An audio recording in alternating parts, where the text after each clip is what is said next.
All right, Mr. Mayor, we are going live on our website, live streaming, and we will be going live on channel 28 shortly.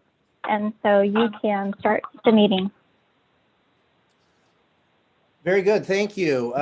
This is the City of St. Helena regular City Council meeting, Tuesday, March 23rd, 2021.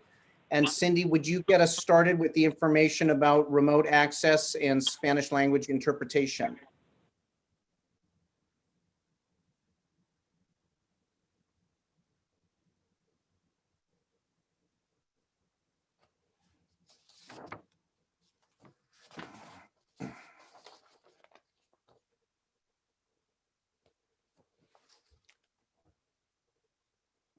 Oh.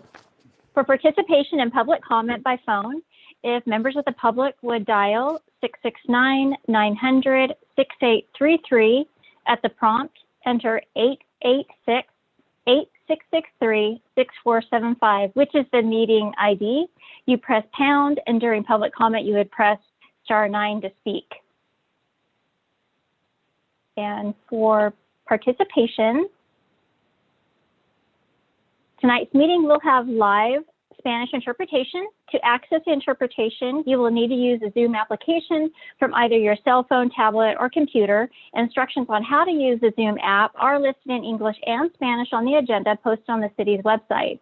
A quick reminder, a citizen can enter the meeting ID in the Zoom application or by visiting the meeting Zoom link located on the agenda. Once you join the meeting from the Zoom application, you will see a small globe at the bottom or top of the screen. Click on the globe and you will be able to access the live interpretation. Marcy and Claudia are the interpreters this evening. Thank you. Thank you very much. And now we'll move to the Pledge of Allegiance. If folks could mute your microphones and place your hands on your heart, or your right hand on your heart, and follow with me. I pledge allegiance to the flag of the United States of America and to the republic for which it stands, one nation under God, indivisible, with liberty and justice for all. Thank you. And we'll move to our roll call. Mayor Ellsworth? Here. Vice Mayor Doring? I like that.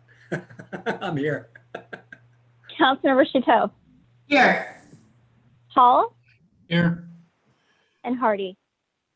Here. Very good. We'll move to our adoption of the agenda. Are there any changes to this evening's agenda? I'll ask the city clerk. There are some items that will be continued to the April 13th City Council meeting, which includes items 9.1 and 9.4. Otherwise, there is no other changes to the agenda this evening. Okay. Move approval with the amendments. Approval of the adoption. Is there a second? Approval of the adoption of the agenda, I guess. I'll second.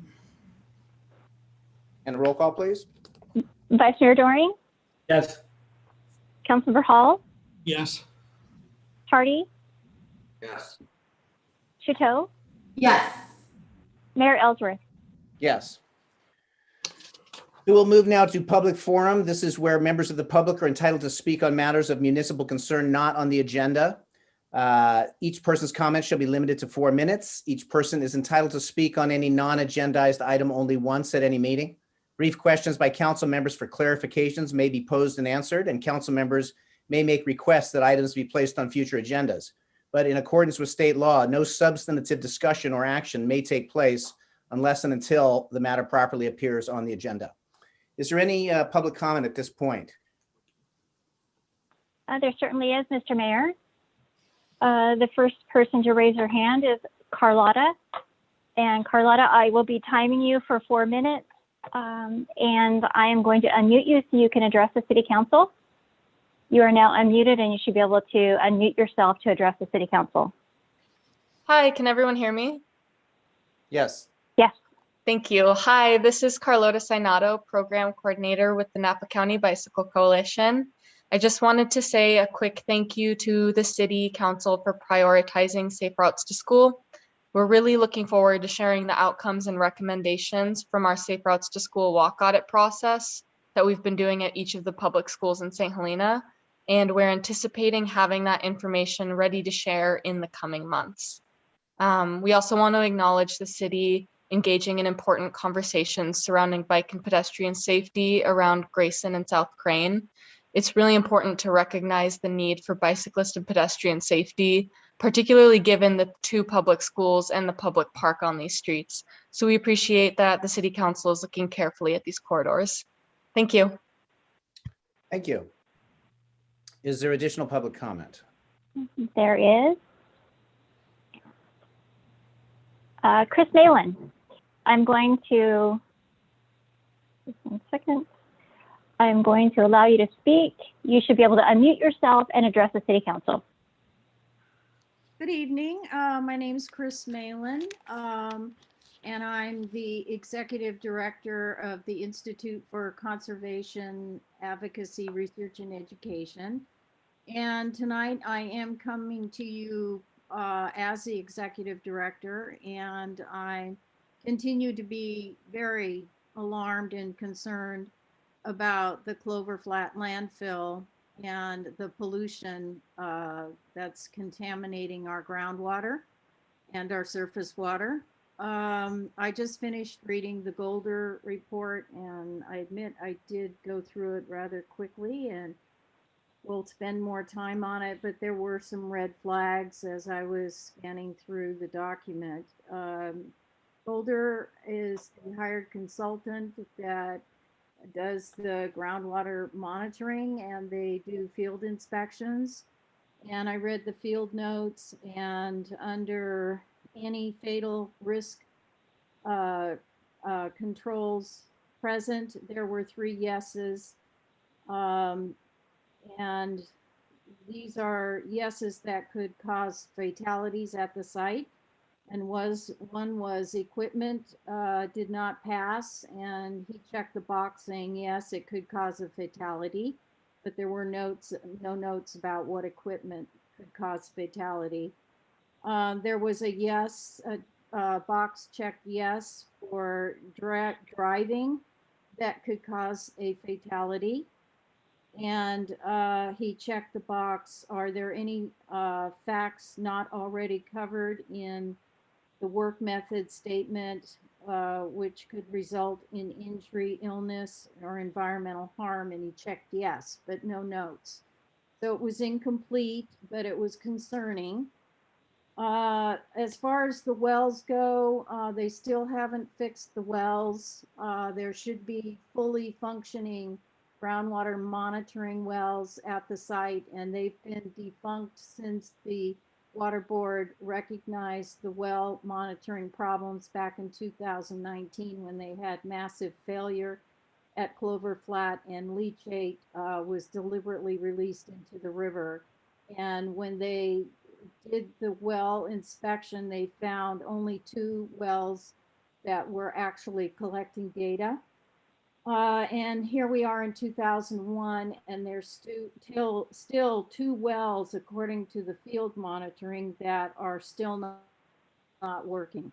And the note said noisy, something wrong, and that was in B3 well, and in B12 it was completely blocked. And in B2 there was high turbidity. And in sampling site LCS, the sample was high with turbidity. And in sample site LEW, there were detections way above what's detectable for pesticides in the lab results. So I also noticed that there was no monitoring well data for 2019 when the massive failure occurred. And I don't understand why in all of the contaminants, there was nothing showing us the lab work for 2019. So that's disturbing, because that's when there was massive failure there. So we don't have any data on that. And as I was scrolling through the lab results, I saw thousands of units per liter of these contaminants they were higher in amounts by thousands and some in the hundreds. So when you really, We're at our 4-minute marker here. thank you. Thank you for the public comment. And we'll continue if there's any additional public comment. I do. I see a hand raised. I don't have a last name. I just have a first name of Leslie. Leslie, I'm going to allow you to speak. You can unmute yourself and address the City Council, and I will time you for 4 minutes. Hi, can you hear me? Yes. Yes. Okay, great. Hi, this is Leslie Velasco. The meeting, I have 3 topics I just want to touch on. The meeting link to the 9 March meeting did not work. It took me a while to get in to find the workarounds. My neighbors tried to get into the meeting and did not succeed until after public comments were entertained. I tried to speak to let you know that they could not get in, but could not since I had already spoke earlier.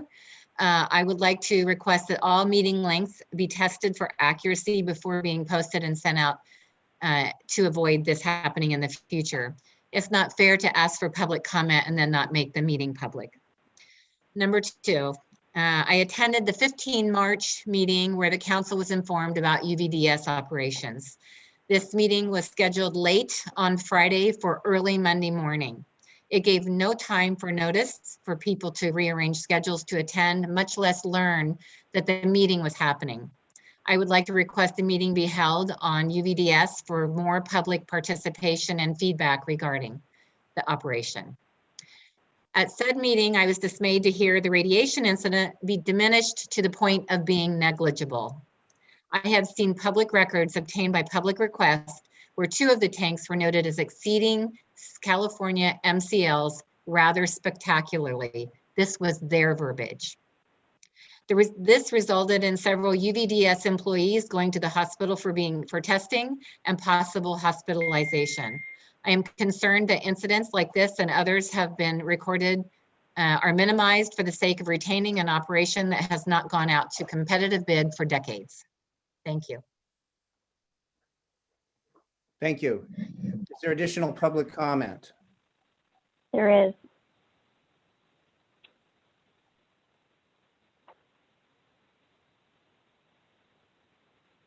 Just one moment.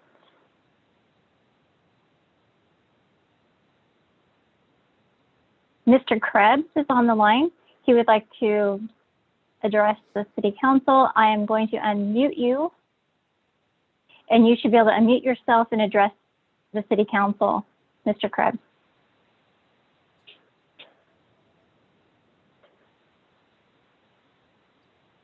Mr. Krebs?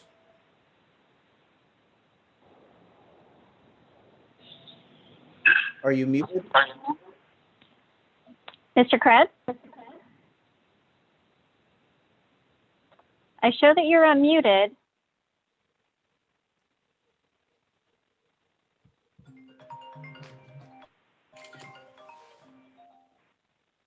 Shall we circle back to Mr. Krebs? Let's go ahead and circle back to Mr. Krebs. Let's go into Aaron. I'm going to go ahead and allow you to speak. You should be able to unmute yourself and address the City Council. Hello, my name is Erin Arnstein, and I'm a co-founder of the Western Monarch Society of Napa County, a newly formed organization with the goal of building more native habitat for the Western monarch butterfly and other pollinators. We have already collected seed and propagated roughly 4,000 native milkweed plants and several hundred other nectar plants, which we plan to give away for free to community members. I'm speaking today to inform City Council members and other community members about the dire state of the Western monarch butterfly and how we can help citywide by taking the National Wildlife Federation's Mayor's Monarch Pledge. Through this pledge, cities, municipalities, and other communities across North America are committing to create healthy, sustainable habitat for the monarch butterfly and other pollinators while educating residents about how they can make a difference at their homes and in their community. The Western monarch butterfly population is on the verge of collapse, with less than 2,000 migratory butterflies counted in January of 2021, compared to over 4 million in the 1980s. This decline has been attributed to climate change, pesticide use, and loss of overwintering sites and habitat, specifically the loss of native milkweed, which is the sole host plant for the monarch caterpillar. As sad and shocking as these numbers are, there is hope if we act now.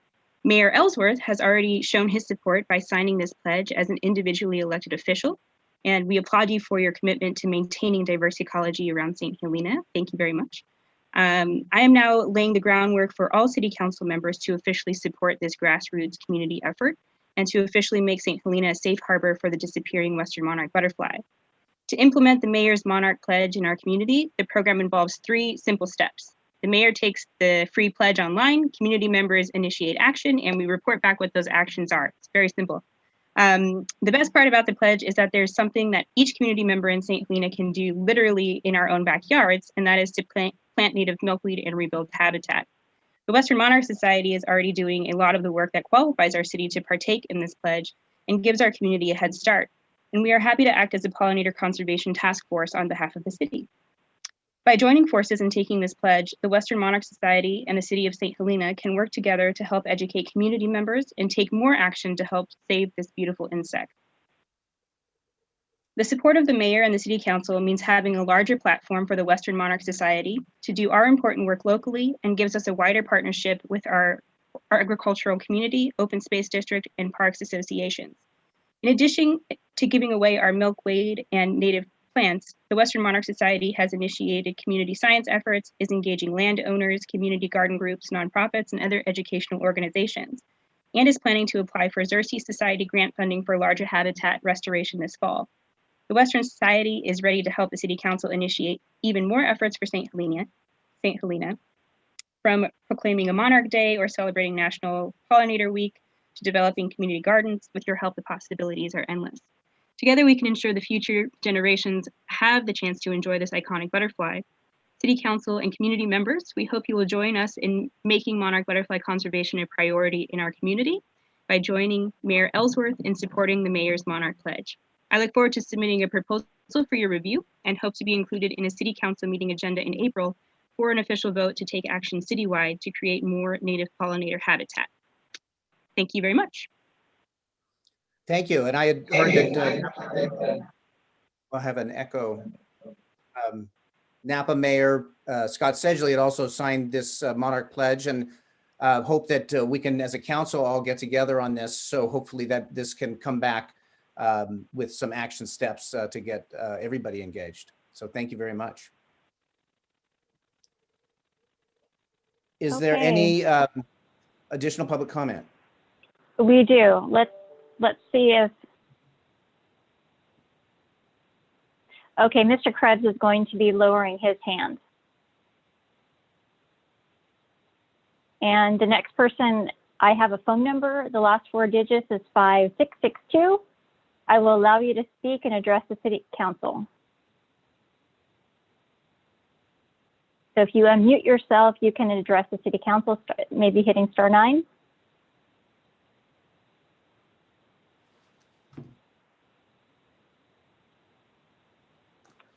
The phone number ending in 5662. Are they muted? Am I seeing a mute on theirs? I'm seeing they need to unmute themselves.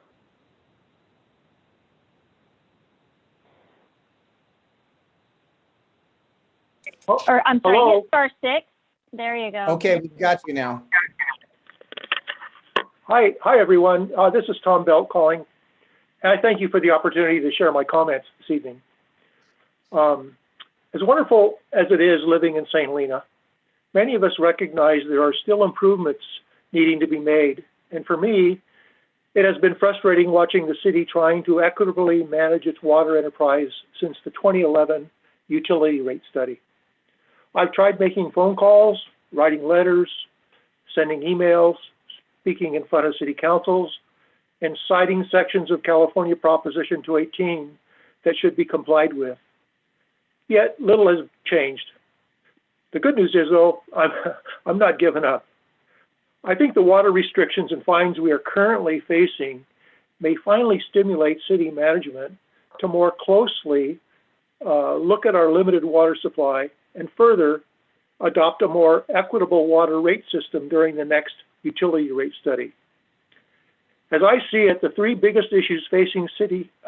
Helena today are the lack of sufficient water, more affordable housing, additional city revenue through TOT.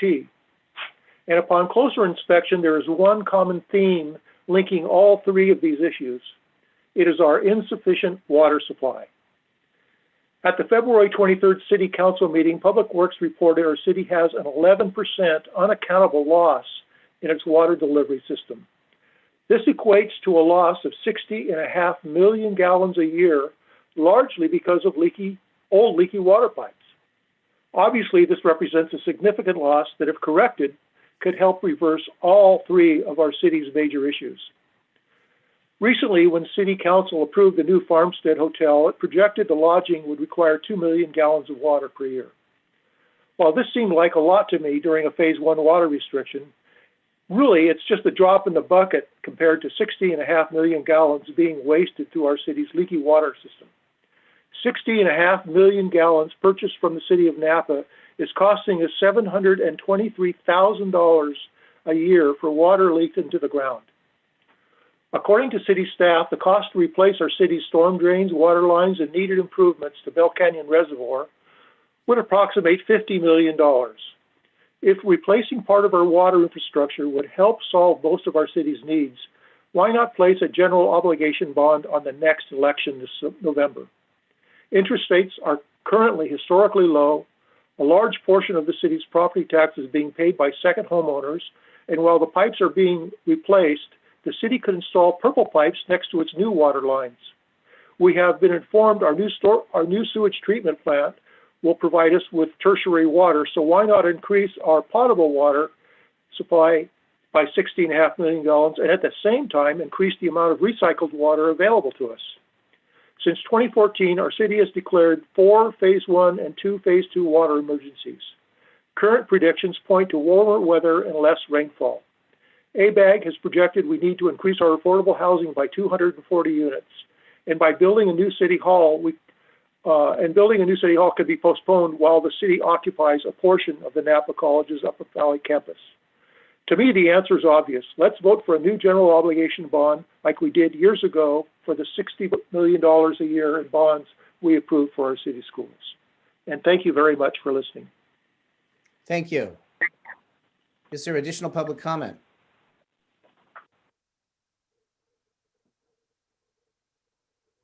I do not see any other public comment, Mr. Mayor. Okay, and Mr. Krebs was not able to get through? He was having issues with his microphone. Okay. So with that then, I will close public comment and we'll move on to reports by staff and city council, future agenda items, and AB 1234 reports. And so I will start with our city staff and I will start with our city attorney. Thank you, Mayor. The only thing I have to report is that we had a closed session meeting of the council this morning where we discussed 2 items, one matter of existing litigation and one matter of threatened litigation. And there are no reportable actions from that closed session meeting. And that's all I have to report. Thank you. And our city manager. Thank you, Mayor. I'm going to share a screenshot of our city website, and I want to draw our community's attention to 2 items. First, the city will be closed on Wednesday, March 31st in celebration of Cesar Chavez Day. And then secondly, this link here under the community news, St. Helena Community News, is a link to our city budget survey. If I click on the image here, it takes me to 2 options. The survey is available in English or in Spanish, and we also have copies of both in English and Spanish at the police station and the library. This is really the last opportunity to take the survey if you haven't. We found that the survey generally takes less than 10 minutes. Proud to say we have about 400 responses. We're hoping to still grow that number. And it's as easy as clicking on these links and beginning the survey tonight. Thank you. Great, thank you. And we'll move on to our finance director. I have no report tonight. Thank you. Very good. And our city clerk. Nothing to report. Thank you. And from our public works. Nothing to report for tonight, Mr. Mayor. Thank you. And planning and building. Mayor, nothing to report tonight.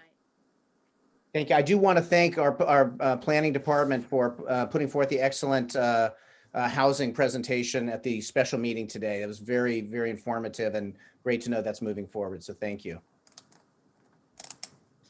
From our police and fire. Good evening, Mayor and City Council members. This is Police Chief Chris Hartley. I just wanted to give you a brief overview of the events that took place at about 7:30 this morning.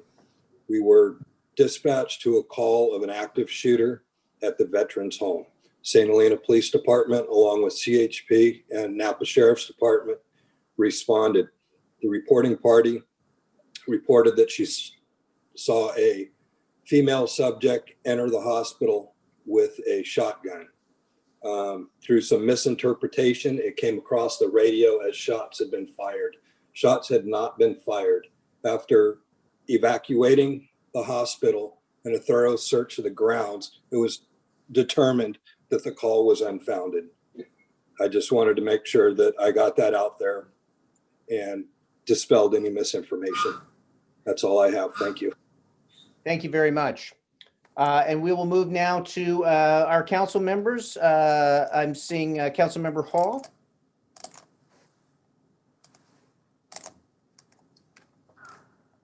Thank you, Mr. Mayor. I don't have anything to report. I'm just jumping ahead, looking at future agendas though. And I was just wondering at some point, I know we've got a lot of planning discussions occurring, but we do need to get back to the conversation about how the office of mayor is elected. We had agreed to look at governance issues, the role of the office of mayor. And I'd just like to make sure that we keep sight of that and get it on the agenda at some point. And I support that as well. So Thank appreciate you. putting that forward. Thank you. So then we'll move to Councilmember Chateau. Thank you. I did have something to report. I had did more due diligence on that issue that was brought up about the employees at UVD. That was concerning to me, and I wanted to make sure that I reached out to understand the issue more and get more background. So I was trying to search, how do we know that they were okay? I kept asking those answers. How could we trust that information? So I reached out to Steve Letter at the county and got the background too, that it was the 5 employees who were in the area. And so they were sent to the hospital to be checked out. All were seen by medical professionals and released the same day. They all went back to work the next day. Their levels were measured and it was all went through the appropriate channels. The difficult thing, so the question is, how do we know this? Because it's HIPAA, so there won't be any names attached, and there was no reports. So if there had been an issue, there would be an OSHA report for radiation or a California Department of Public Health radiation report. None of that exists.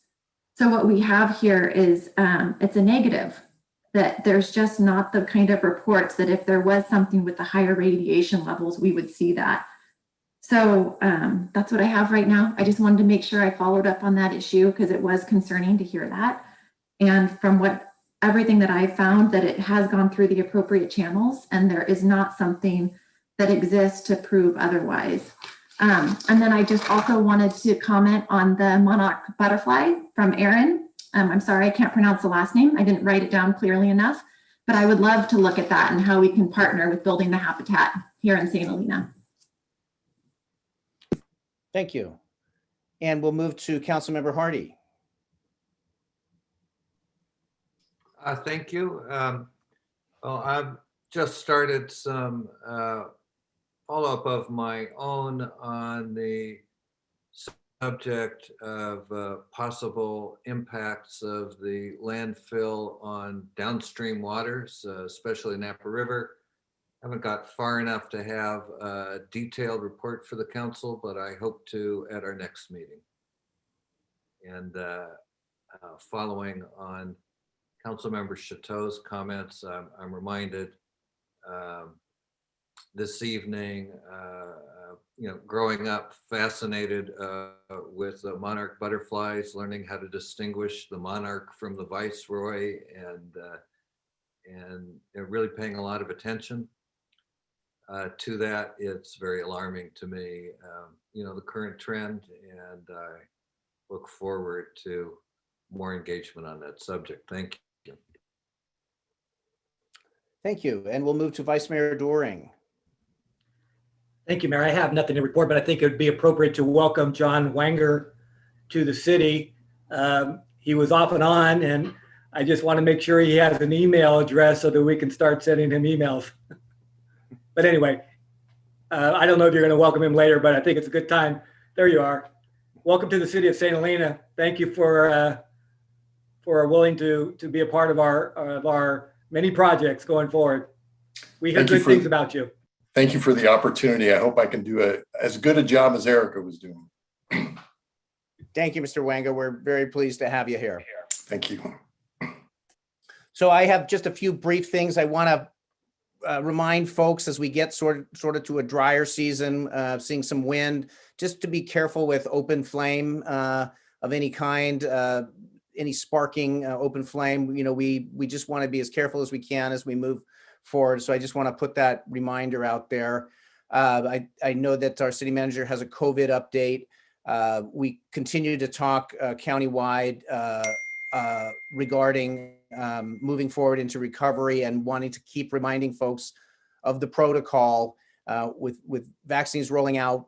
There's some stability here moving forward, but we all still have to really remember that this is not done, and we've got to stay focused with our masks and our distancing and all the things that we need to do to keep the community safe. So I just want to make that reminder. The mention earlier of the general obligation bond, I think that's something well worth looking into. With Cesar Chavez Day coming up, I recently watched a bit of a documentary with the interaction with Cesar Chavez and Robert Kennedy. It's very inspiring. And so I'm looking forward to, as we get closer to that day, taking some more time to sort of reflect back on that work. I just want to recognize those contributions. So that's it for me. And we'll move now to and I do also want to thank our local emergency services in terms of dealing with the situation this morning. The reporting back helped us feel comfortable knowing what was going on and when, and so we really appreciate that kind of communication. So thank you. So we'll move on now to 7. This is presentations and public recognitions. This is 7.1, and this is our National Library Week Proclamation, April 4th through 10th, 2021. And we have Library Director Chris Crichton is here with us. And it's great to have you here, and thanks for the incredible work you keep doing. And I'm going to read the proclamation, and then if you have a few words that you would like to say, that would be wonderful. So this is the City of St. Helena Proclamation, National Library Week 2021. Whereas libraries of all types are at the heart of their cities, towns, schools, and campuses, serving their communities, whereas libraries are accessible and inclusive places that foster a sense of belonging and community, whereas today's libraries and their services extend far beyond the four walls of a building, and everyone is welcome to use their resources. Whereas for people lacking broadband at home, libraries provide access to computers and Wi-Fi, even checking out internet hotspots and laptops. Whereas libraries strive to develop and maintain programs and collections that are as diverse as the populations they serve and ensure equity of access for all. Whereas libraries offer opportunities for everyone to explore new worlds and become their best selves through access to technology, multimedia content, and educational programs. Whereas in times of crisis, libraries, librarians, and library workers play an invaluable role in supporting their communities, both in person and virtually. Whereas to adapt to our changing world, libraries are expanding their resources and continuing to meet the needs of their patrons. Whereas libraries are cornerstones of democracy, promoting the free exchange of information and ideas for all. Whereas libraries have long served as trusted and treasured institutions for all members of the community, regardless of race, ethnicity, creed, ability, sexual orientation, gender identity, or socioeconomic status. Whereas libraries, librarians, and library workers are joining library supporters and advocates across the nation to celebrate National Library Week. Now, therefore, be it resolved that I, Jeff Ellsworth, Mayor of the City of St. Helena, and the City Council members of the City of St. Helena do proclaim National Library Week, April 4th through 10th, 2021. During this week, we encourage all residents to visit their library online or by appointment to access resources and services. Because of you, libraries transform lives and communities. March 23rd, 2021. Thank you. Thank you, Mayor and City Council. National Library Week is a way to celebrate and recognize libraries and their importance to the communities they serve. The past year has been an unimaginable one for all of us. Library staff is thrilled to be again welcoming the community back inside our walls, for now by appointment, and we will continue to offer curbside pickup. Libraries continue to adapt to changing circumstances and have shown how their services are not confined to the four walls of a building. Though physical items have not circulated as much when compared to previous years, digital circulations have more than doubled. For the first time, the St. Helena Library has offered virtual programs, from traditional story times to a beer tasting. The library has also passed out over 1,000 craft kits, which included screen-free fun kits to last week's Magic Shamrocks and the second Simple Science kit. The library will also continue to provide programs and collections that allow opportunities for everyone to explore new worlds and other experiences. Our first ever winter reading challenge, with its focus on diversity and exploring books with characters and protagonists different from oneself, received much positive feedback. Christine told us, "My family and I are loving the Winter Reads Challenge. We are reading books we would never have given a second thought to, especially my son. It is wonderful seeing him reading these diverse books and becoming passionate about them.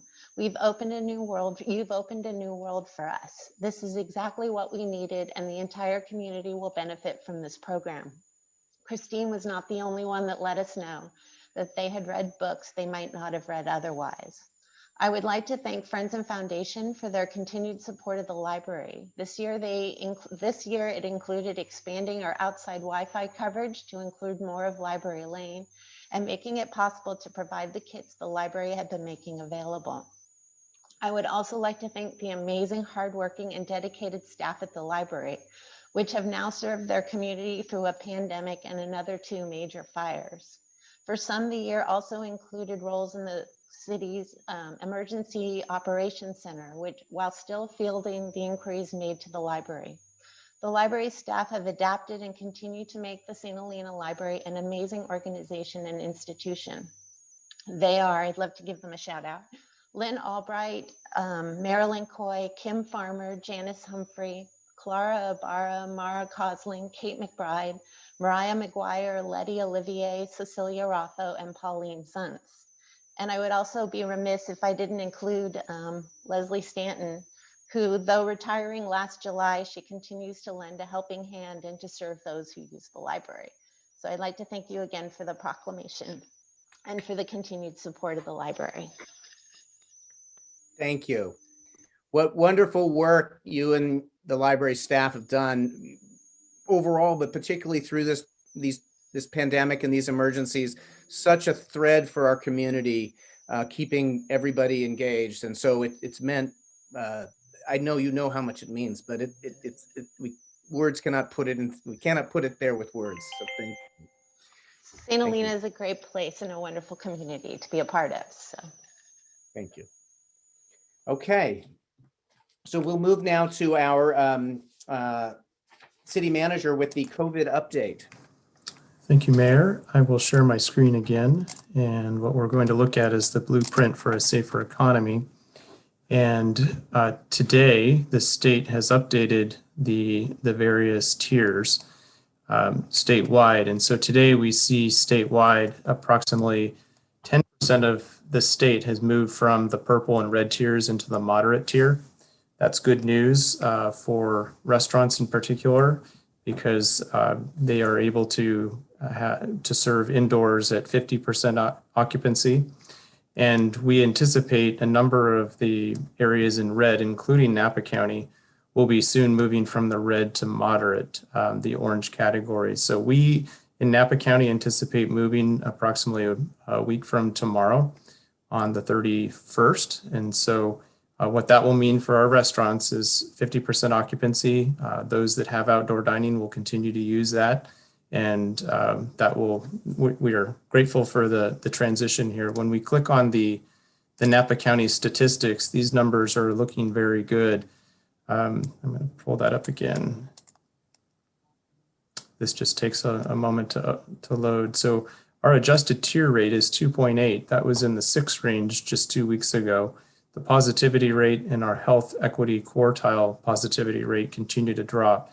And we're beginning to look like we're meeting numbers for the minimal tier here in the coming weeks. So very good performance regionally.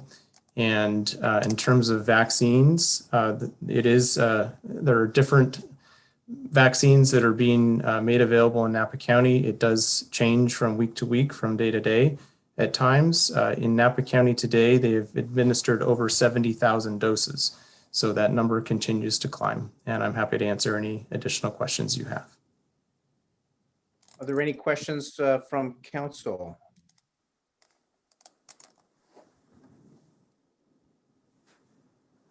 Mark, are we seeing any indication? I know we'll probably hear more, but a ramping up of availability.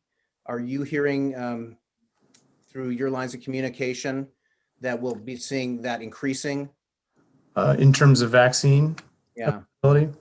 Yes, I don't have specifics to share with you, but I think generally the state and the federal government are anticipating increases in the coming 2 months.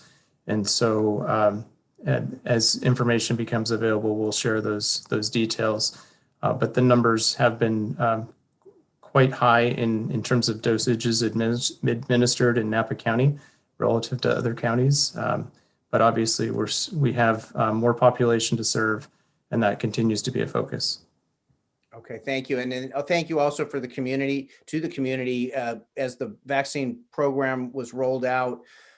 Everybody has managed it in a really calm and respectful way, and we're getting there with help through the county, through the partnerships with Adventist Health, et cetera, Ole Health.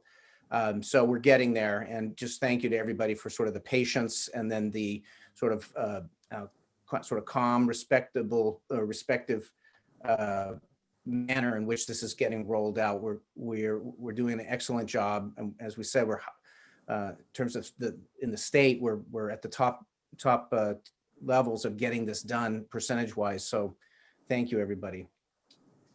So then with that, we'll move on to our consent calendar, and we're going to push 9.1 and 9.4.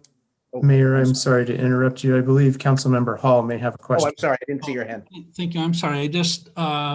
Mark was just talking about reopening and restaurants, and it just reminded me, I just wanted to give a shout out to Stephanie Yakabachi and all the members on staff, as well as in the chamber, who have hustled in moving the hub over to Telegraph Alley, and their continued work over on Oak Street parking lot. So thank you for that work. It's great. Yes, excellent work. Thank you. Very good. Okay, we'll then move to the consent calendar, and 9.1 and 9.4 will be postponed. So I'll read through the numbers. If anybody would like to pull one, put a hand up, or we'll look on to the public as well. So 9.2, 9.3, 9.5, 9.6, 9.7, 9.8, 9.9, 9.10, and that is our consent calendar. And if there is a motion to adopt the consent calendar. I move to adopt the consent calendar with the exclusion of 9.1 and 9.4. I'll second it. And roll call, please. Councilmember Chateau, Yes. Hall, Yes. Hardy, Yes. Vice Mayor Doring, Yes. Mayor Ellsworth. Yes. Very good. So we'll move on now to public hearings. This is item 10.1. This is a consideration of introduction and first reading of an ordinance adding chapter 10.40 electric vehicles and sections 10.40.010.10.40.070 to Title 10 Vehicles and Traffic of the St. Helena Municipal Code, setting forth procedures for expedited permit processing for electric vehicle charging stations. And this is prepared by Priya Nixon, our assistant to the city manager. Yes, good evening, Mayor and members of the council. Happy to be here today. So what I want to do for this public hearing is just provide a little bit of background and information. I provided that in my staff report. And I also have on the call today, Philip Henry, who is our chief building official, and he is here to answer any specific questions. But really what we're here today to talk about is a new state requirement that basically says we need to streamline the electric vehicle charging station process. And so in the proposed code language that we have presented for you, there's some requirements in order to meet that. And that includes taking away some obstacles, so requiring digital signatures, making sure that when we receive these permits, they are reviewed and turned around in a timely manner.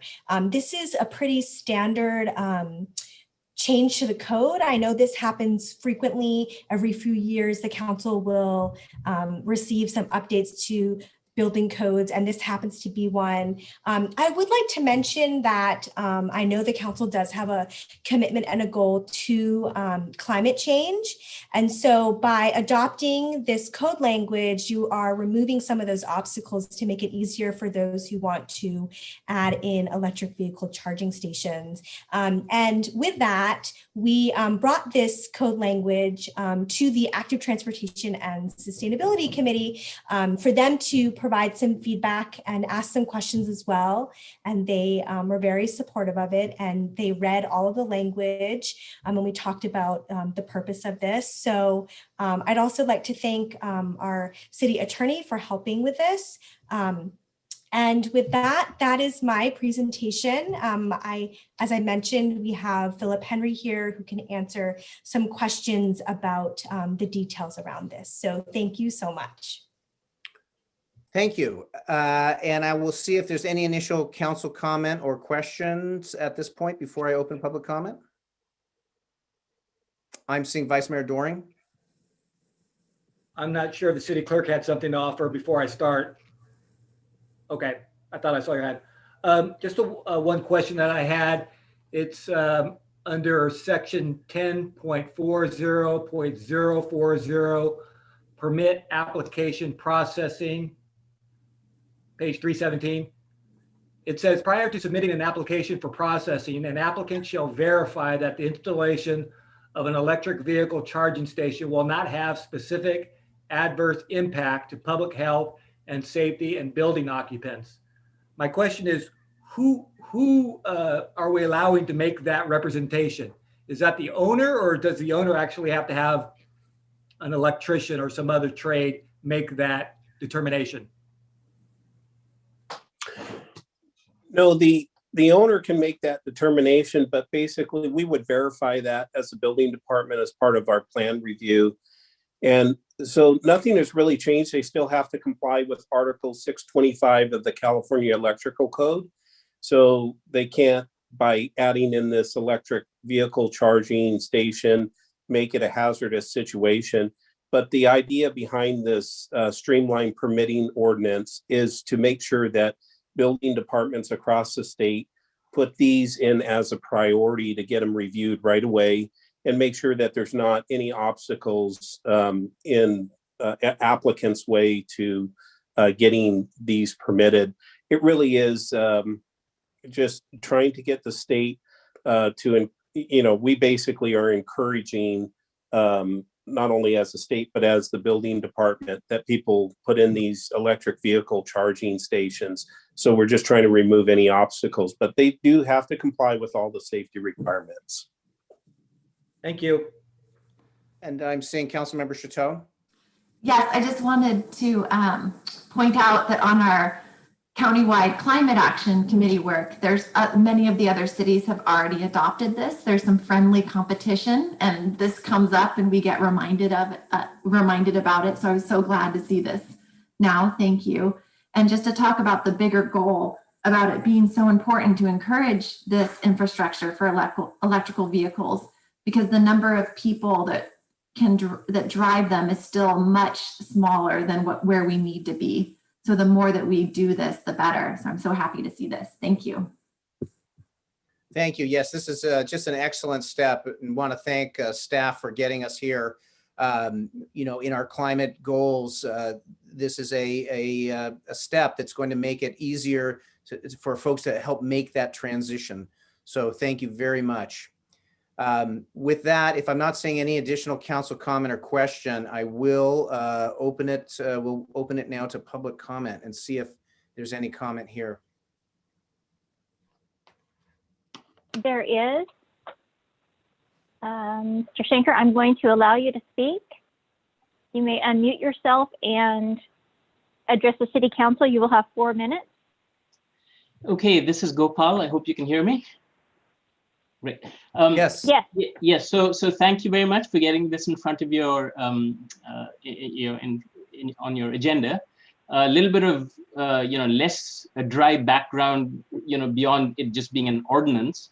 The state of California has been pushing not just renewable energy, but electric vehicles, but they want to address the equity issue too with this transition to zero emission vehicles.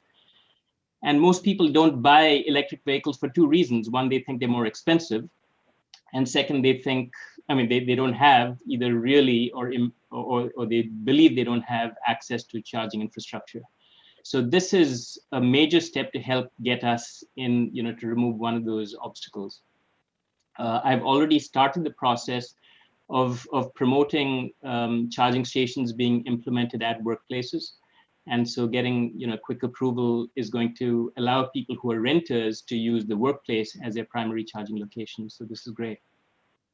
Anna mentioned that St. Helena, is behind in this friendly competition. Luckily, we'll forget all about this because assuming this ordinance passes in another month, Napa County will be one of 3 counties statewide to receive in the permitting Olympics from the governor's office a gold medal. So I don't think anyone will remember that St. Helena was last to cross the finish line. But that's it. Thank you very much. I hope this passes after its next reading.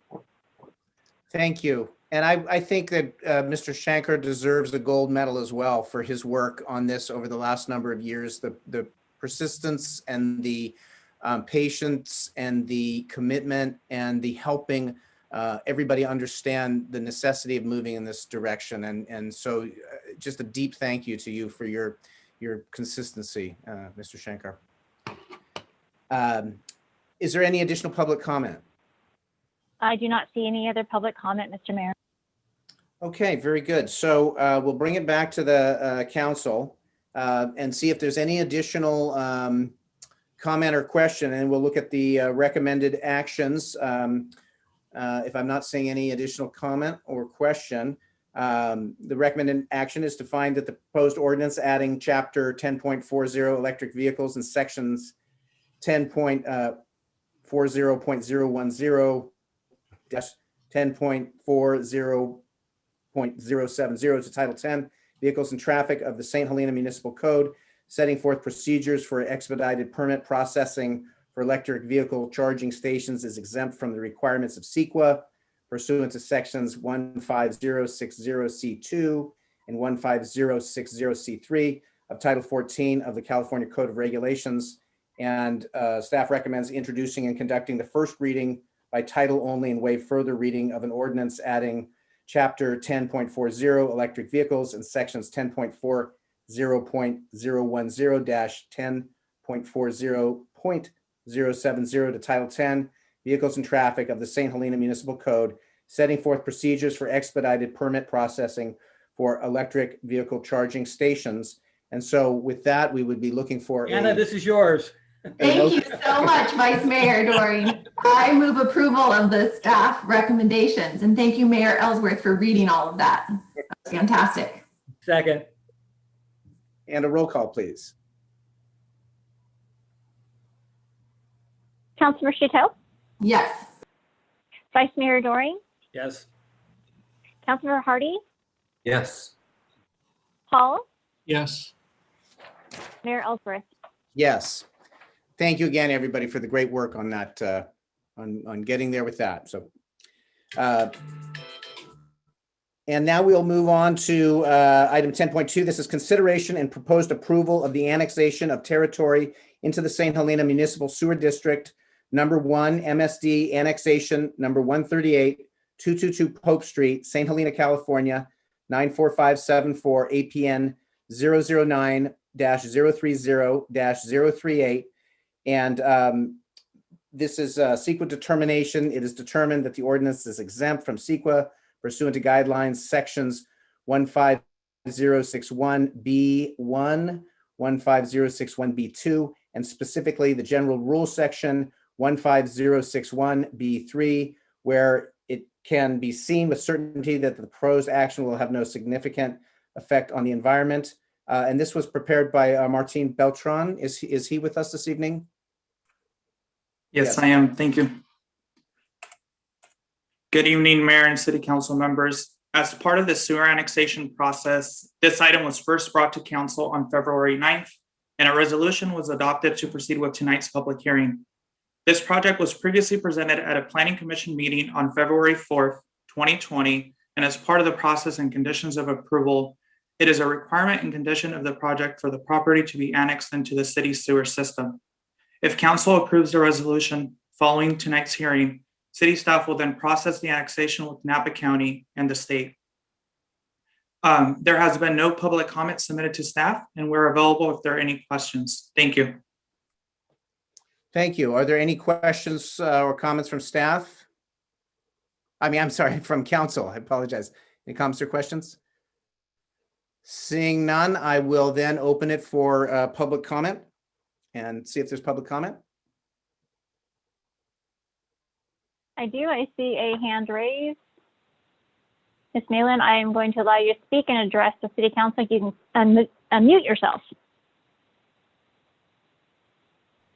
So I'm wondering if this annexation has been thought about in terms of the St. Helena wastewater plant, which ran out of compliance with the State Water Board due to illicit discharges to the Napa River and groundwater contamination. So the infrastructure is not there to handle more hookups and more waste going into the treatment plant. So my question is, if this annexation is speeding through and being accepted, has there been any kind of timeline as to whether the wastewater treatment plant can handle additional wastewater with the current infrastructure, or will this come in after the treatment plant is updated? That's my concern, because the capacity isn't there right now. So why would you annex lands in that will then produce wastewater that will then cause more high-risk contamination to groundwater in the Napa River if the infrastructure is not upgraded via the new plans and the new facility that is being planned for? That's the concern. Thank you. My understanding is this is a single residential annexation, and I believe we do have the capacity, and the work that we've done on the treatment plant since those violations has gotten us up to a level to be able to handle this sort of thing. And we have just gone out to bid on the upgraded treatment plant. Is that accurate? This is yes, Mr. Mayor, this is I'm going to jump in and answer that question if I could. The property is a single family home as well as an ADU. That home is on septic today. And so this would take a home off of septic and transition that to city sewer, which is an environmentally superior alternative. We've looked at larger potential connections over time in just the last couple of years. And except for large storm events, the system has capacity to take on significantly larger types of customers. And so with this particular house and property, we don't foresee a problem with the capacity issues. Okay, very good. Thank you. So the recommended action is to adopt a resolution. Is there a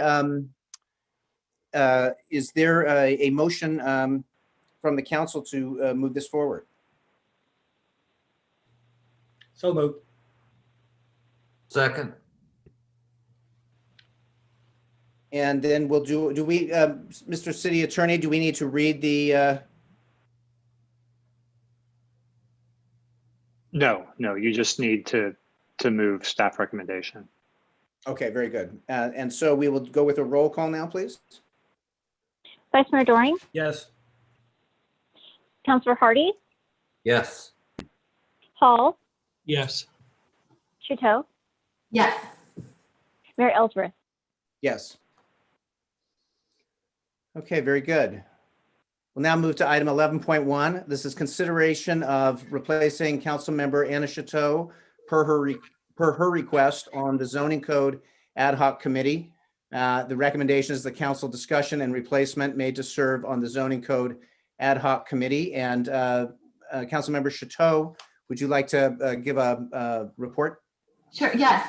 I had a close family member have a very serious health issue that has come up very unexpectedly and suddenly. And this was one thing that I remembered that there was other council interest, a lot of interest, and I had jumped in. And when this came up and I realized I would could appreciate it was a lot high intensity time involved with this committee work. And I could use that right now for the caregiving. So if there's still interest with the other two members and one of you wanting to be on this committee, it would be nice for me to be able to focus on that family member. Okay, very good. Thank you. Is there any initial council comment here at this point? I'm happy to jump in and help out if the rest of the council is in agreement. So let's thank you for putting that forward. Let's check in and just see if there's any public comment.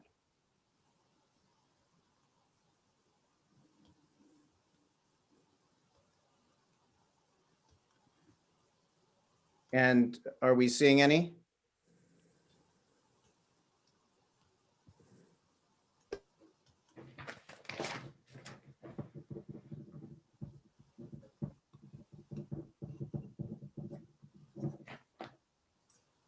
Cindy, did we see any? Okay, I can't hear you. I apologize. I didn't unmute. I apologize. There's. Okay, very good. So, so we'll bring it back to council. And if Mr. Hall or Councilmember Hall is the only person interested, then we can see if there's support. I would support that. I will see from the rest of the council. Yes, thank you so much. You will be great at that. Thank you. Okay, and then Councilmember Hardy will also, and I'm seeing Ms. DeRosa. I just wanted to make just a comment of our meetings are on Wednesdays at 1:30. I have all the materials that I can send this evening, and I just wanted, and we will actually be having a meeting tomorrow. So thank you. Thank you, Maya. That precludes me because I'm on NVTA and we meet at the same time. But I support Eric's interest in this committee. I actually thought it would be good to have are there any other folks on the committee besides the planning commissioner and a council member? I was just thinking out loud that it might be good to have a citizen, but I guess this is already down the road, so. We have a legal counsel from BBK, Todd Leishman, in addition to the Lisa Wise staff. And we do in that process, we have plenty of opportunity for public engagement. Is that correct in the way this is laid out and going forward? Oh, absolutely. We are actually, going to be having 3 public workshops. I'm going to be doing a particular stakeholder engagement meeting with the downtown merchants in the next month, likely, and they will get a preview of the code, and that feedback will be incorporated before we have our first public meetings on the draft code. So that's one example. Okay, very good. Because I do know that community members with input, it's very important. And so making sure that we've got that access in as we on the council work this forward, making sure that that there's also that engagement is great. So thank you. Okay. So with that, we will move now to I'm sorry, Cindy, did I get everything we needed on that one? Yes, thank you, Mr. Mayor. Okay. We'll move to 12.1, and this is consideration and proposed approval of a resolution appointing one applicant to the Active Transportation and Sustainability Committee, and consider leaving the recruitment open for the Active Transportation and Sustainability Committee's unfilled terms of office until filled. And this is our city clerk. Mr. Mayor and council members, as you know, I've been reaching out and trying to get community members to apply for the ATSC. And I'm really excited to announce that we have a community member, Miss Leslie Stanton, that has applied to the ATSC. And I see that she also is in attendance. So if the council would like to ask her any questions, staff's recommendation is to appoint Leslie Stanton to the ATSC to a term expiring June 30th, 2022, if the council so desires. And staff also recommends leaving the recruitment open for the 3 unfilled seats. There is a regular term of office, and then there are still 2 alternate seats that are available for community members to apply to. If you have any questions, I would love to answer. Thank you. And I'll first see if there's any questions from the council, and I do see Ms. Stanton's hand up as well. So any initial questions from the council? And I'm seeing Councilmember Hall. Thank you. I just wanted to check. So if we fill this position tonight, there's still 3 additional positions. I see. Okay. That is correct. Okay. So this would be our 3rd or our 4th appointment. How many are on the commission right now? There are 5 regular terms and there are 2 alternate terms. Okay. Thank you. Very good. So I will open it now. If Ms. Stanton is on, and can you hear us? Leslie, I'm allowing you to speak. Go ahead and unmute yourself to address council. Yes, good evening. You hear me? We can hear you. Thank you. Okay, thank you, council, for considering me for the ATSB. I have been actively participating in St. Helena meetings, town halls, workshops, focus groups, and studies for years. And now that I have retired from employment by the city of St. Helena, I am happy to be able to participate on a new level. As a longtime citizen of St. Helena, I am acutely aware of transportation issues in St. Helena, from road conditions to hazardous crossings, and it would be an honor to serve my community on this board. If you have any questions, I'm here. Thank you. Thank you. Are there any questions from council? And Cindy, do I open this to public comment? Yes, please. And so I'll open it for public comment and see if there are any comments. I am not seeing any public comment. Any other public comment? Thank you. Okay, very good. And we'll bring it back. And I'd like to make the nomination, if that's this is the time for that, and see if there's support on that.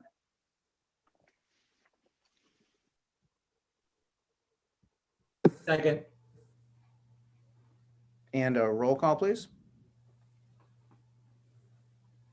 And I'm sorry, was that a motion to appoint Leslie Stanton to the position Yes, that's what I guess. expiring in June 2022 and also leaving the recruitment open?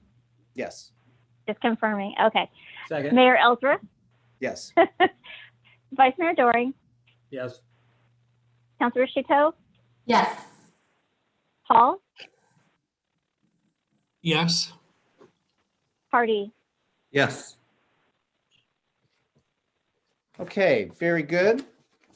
Thank you. We will now move to item 12.2. This is our Phase 2 Water Shortage Emergency Penalty Structure Discussion and Direction.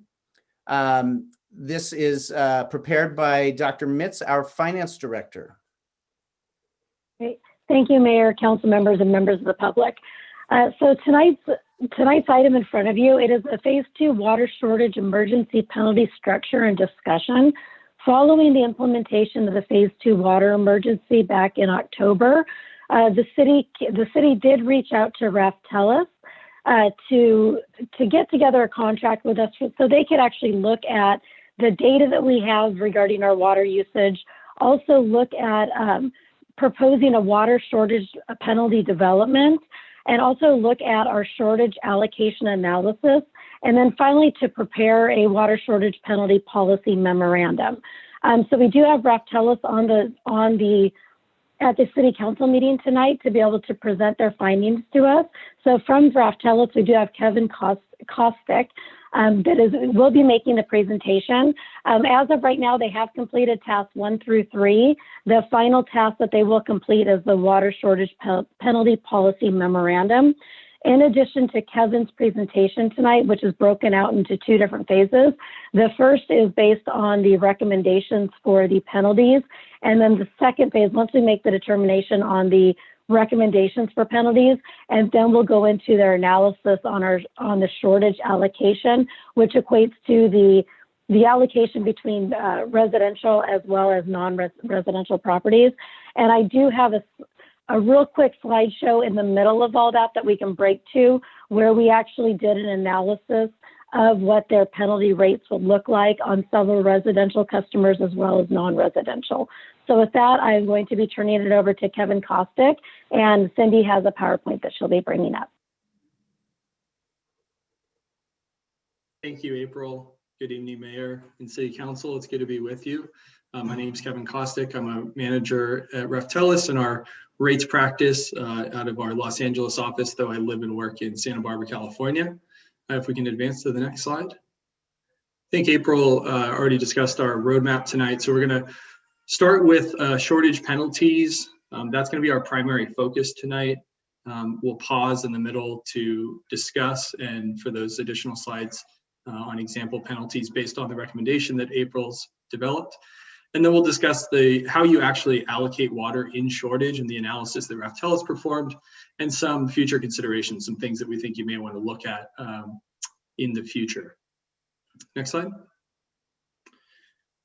Our project team, I already introduced myself. Sanjay Gar is our project director, who's not with us this evening. He leads our California rate practice, and he's happily off in Utah with his family enjoying spring break at the moment. Next slide. And one more, please. So I want to start off with kind of the legal context of penalties in California, and maybe I'll start with the bottom bullet that's underlined there, that Raftellus is not a law firm. I am not an attorney, but our work is very much law adjacent when we talk about rates and penalties. But I do want to make the distinction that what we're talking about tonight, water shortage penalties, are not rates. Rates in California are subject to Proposition 218. They need to be cost-based. They need to meet cost of service requirements. Penalties do not. The other consideration is that rates are revenue generating. So we identify what are the costs for our utility systems, and we want to recover those costs through equitable rates. Penalties are not necessarily a revenue generating mechanism. What we're trying to do is shape behavior. So I think that's an important distinction. The other thing that I want to note is that there are some limitations, however, on assessing penalties to customers even in times of water shortage and allocations. I have an example here from the water code, which limits the volumetric rates that we can charge, or the volumetric rate on a per unit of water basis, even in shortage. And again, the goal of penalties is with compliance with a rule or regulation by trying to change behavior. And specifically, we're talking about water use. Next slide. So we started our study with a survey of agencies. We looked at 10 different agencies across California, trying to get a mix of geography, of demographics, income, and different supply mixes, I should say, resources. The 10 are listed here. Everybody from Sweetwater Authority way down in southern San Diego County to the city of Santa Cruz, the Bay Area, the Central Valley, and so on. Next slide. And what we noticed is that agencies adopt and implement penalties for a variety of reasons, and we've kind of grouped these three here. One is that we have a finite supply of water that can be exhausted, so that's the we need to example. During the drought we had, or the statewide multi-year drought, we had mandatory conservation orders, so that's really we have to impose these penalties and restrictions. And then from time to time, there's social messaging. It's kind of the optics effect of, we need to do what our neighbors are doing. Maybe there's some combination thereof, but St. Helena finds itself in this first category where you have a finite supply of water that can be exhausted. Your primary source of water, Bell Canyon Reservoir, is at a critical, or going towards a critical level. And then you obviously have constraints on what you can pump from the ground and what's available from your partners in Napa. Next slide, please. So we put together a matrix trying to relate all of these different agencies with a few different parameters, variables. We looked at income, per capita demand, and reliability. So that's water reliability. And these high, medium, and low are all relative to one another. So you see yourselves at the top there. And then we've bolded the city of Santa Cruz, Montecito Water District, and Yorba Linda Water District in Northern Orange County as the agencies that are most like you, kind of across the board, if we're doing a comparative basis. Santa Cruz, a medium income community, but has very low water reliability. They rely on a single surface water source without any interconnection to other agencies. Montecito Water District, very high income, high per capita water demand, until very recently low reliability in their water supply. Yorba Linda Water District, high reliability, but they do have very high income on average across their community and service area, and high per capita water demand. Next slide, please. So then we wanted to look at each one of these agencies' penalty structures, how they levy the penalties, and what those penalties actually look like. The penalty structures tend to be volumetric, so they're based on how much water is used beyond an allocation, rather than a flat penalty, which would say, it's a yes or no. Did you exceed your threshold allocation? If you did, well, then we hit you with X dollar penalty. So the majority are volumetric. The other thing we see is there's a pretty big disparity between some agencies that have very modest penalties on the order of a couple dollars per unit to agencies that have some pretty substantial penalties. And when we look at the agencies with substantial penalties, they happen to look like what we saw on the prior slide, the agencies that we believe look most like your city. So the city of Santa Cruz has a volumetric penalty structure. They had an allotment of that at 8 HCF, and if you exceeded that by 1 unit, you paid $25 per 100 cubic feet, and beyond that 9 threshold, you paid $50 per 100 cubic feet. Similarly, Montecito Water District had a volumetric penalty structure, which ranged from $30 to $45 per 100 cubic feet of water, and Yorba Linda Water District, 20 to 160. So this is all to say that volumetric is the most common penalty structure, and of the agencies that are comparable to St. Helena, we have the higher end of the penalty range. Can I stop you for just a second? Certainly. CCF is Centum, same thing as HCF Yes. for Yes. public's interest. Thank you. Yeah, thank you. Yes, CCF is the Latin, HCF is 100 cubic feet. That equates to 748 gallons, or you can try and visualize that abstract number as 15 bathtubs full of water. Next slide.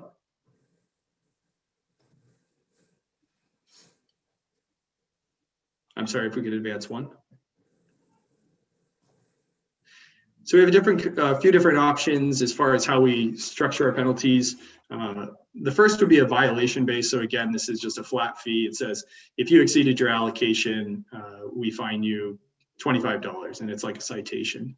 The next would be this tiered volumetric approach. So we're saying when you exceed your allocation, those penalties also can increase beyond the allocation. So you can think of this a bit like marginal tax rates. A uniform volumetric would just say if you exceed your allocation in shortage, you pay some uniform rate, say $4 per 100 cubic feet of water.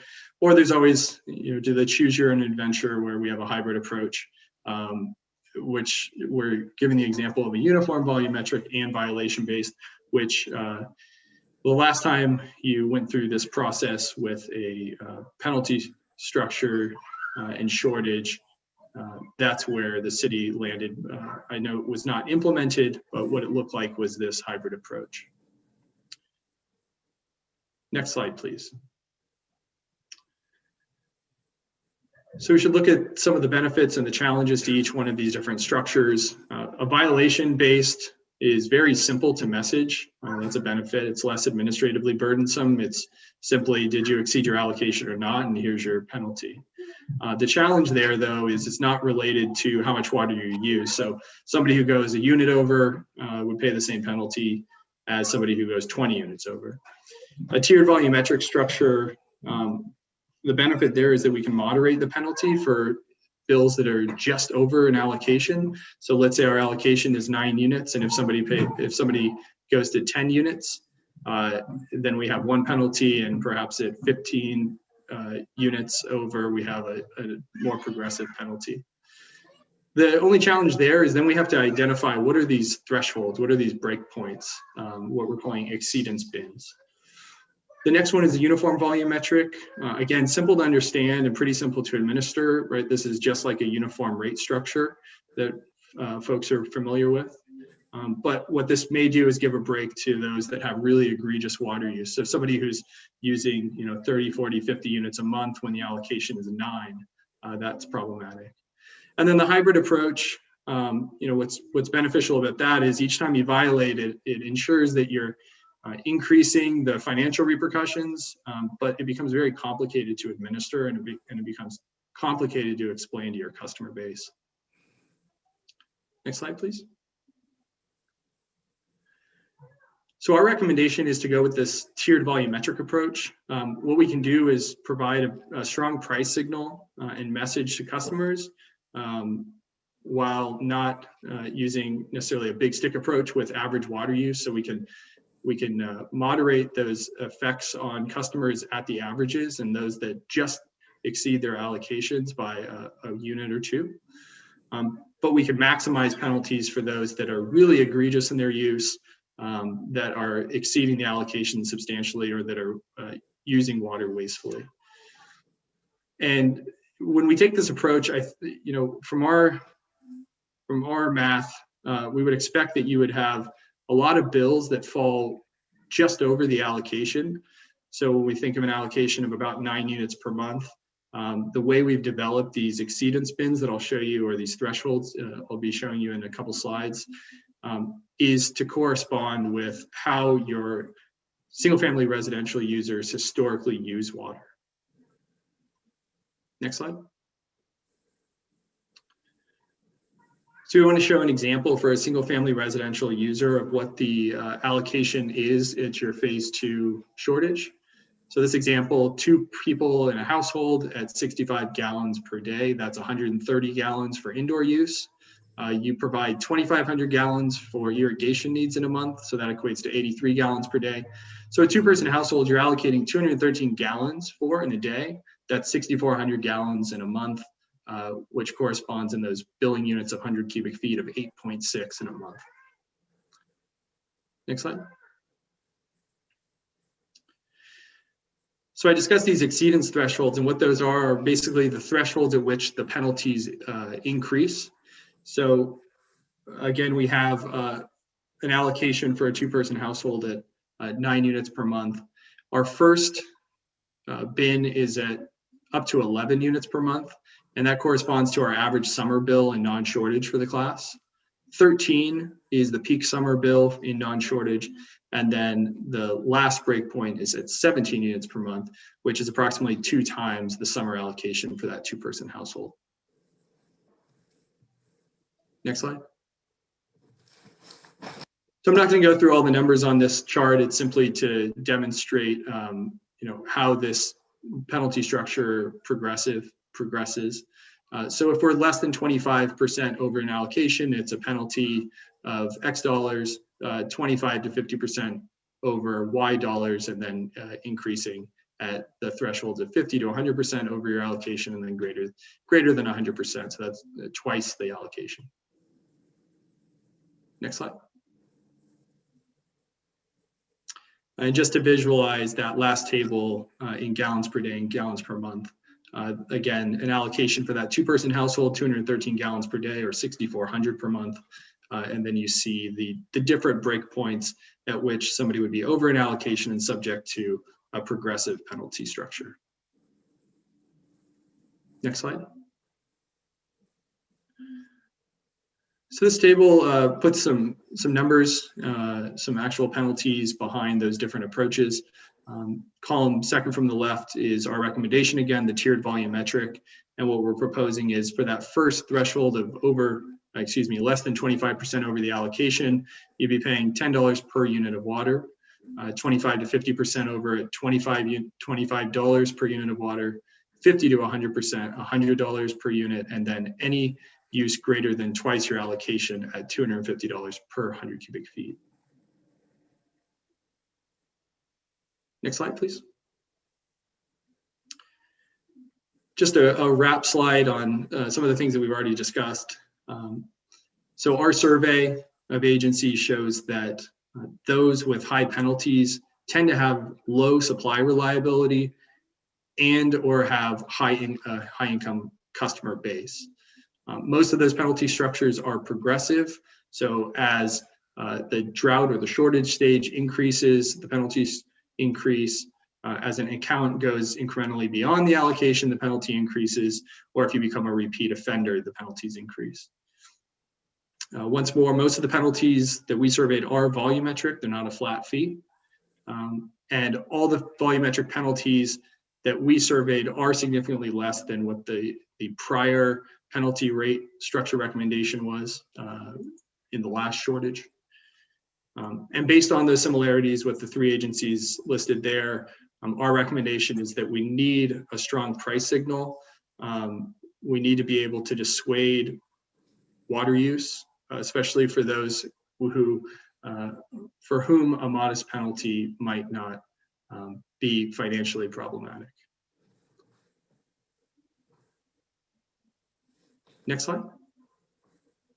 Before we go to the allocation analysis, I know that April does have some example slides that she wanted to share, and we'll pause there. Great.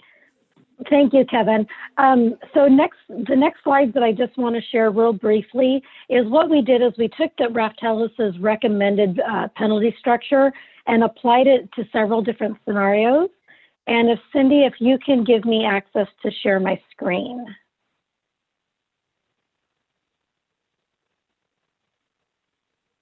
Perfect, thank you.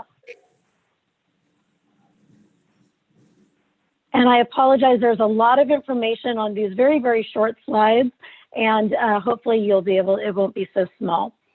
So the first thing I wanted to show right here is under the same scenarios that Raftelis had presented, we also ran these penalty samples on single family residential 2 persons per household, which is 65 gallons per day under the current allocation that's in the municipal code.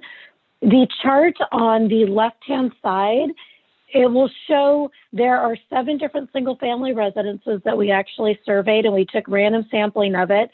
And under the proposed penalty structure, right here is showing the amount of penalties per month that would actually be charged based on the historical 1920 usage. So before we actually went into our phase 1 or phase 2 regulations.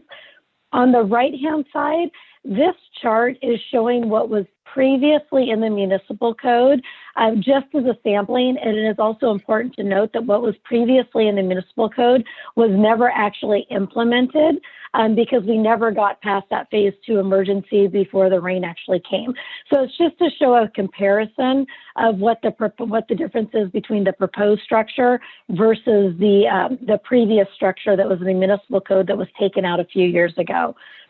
So to see something probably a little easier to digest is I did put it in a graph for you. So you can see again on the left-hand side is the recommended penalty for single family residential compared to the previous penalty structure for single family residential. So it does take the penalties down by about half. And it is important to know what we compared it to was the previous penalty structure under the second notice violation. The previous structure did have an incremental increase where the first violation was 50 cents over per gallon, second violation was $1 over, third violation was $1.50 over. So this was under the least restricted penalty structure.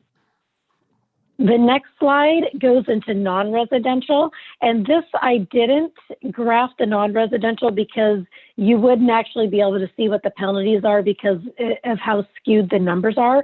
So what I did is I took 3 restaurant examples, and again on the left-hand side is under the proposed Raftelis, and the right-hand side is what the previous penalty structure that was never implemented was under. So you'll see I took 3 restaurant samples, as well as 2 wineries and 2 commercial businesses. One of the things that it really got us to thinking and talking about, and I talked to Kevin a little bit about this as well as Ethan and Mark.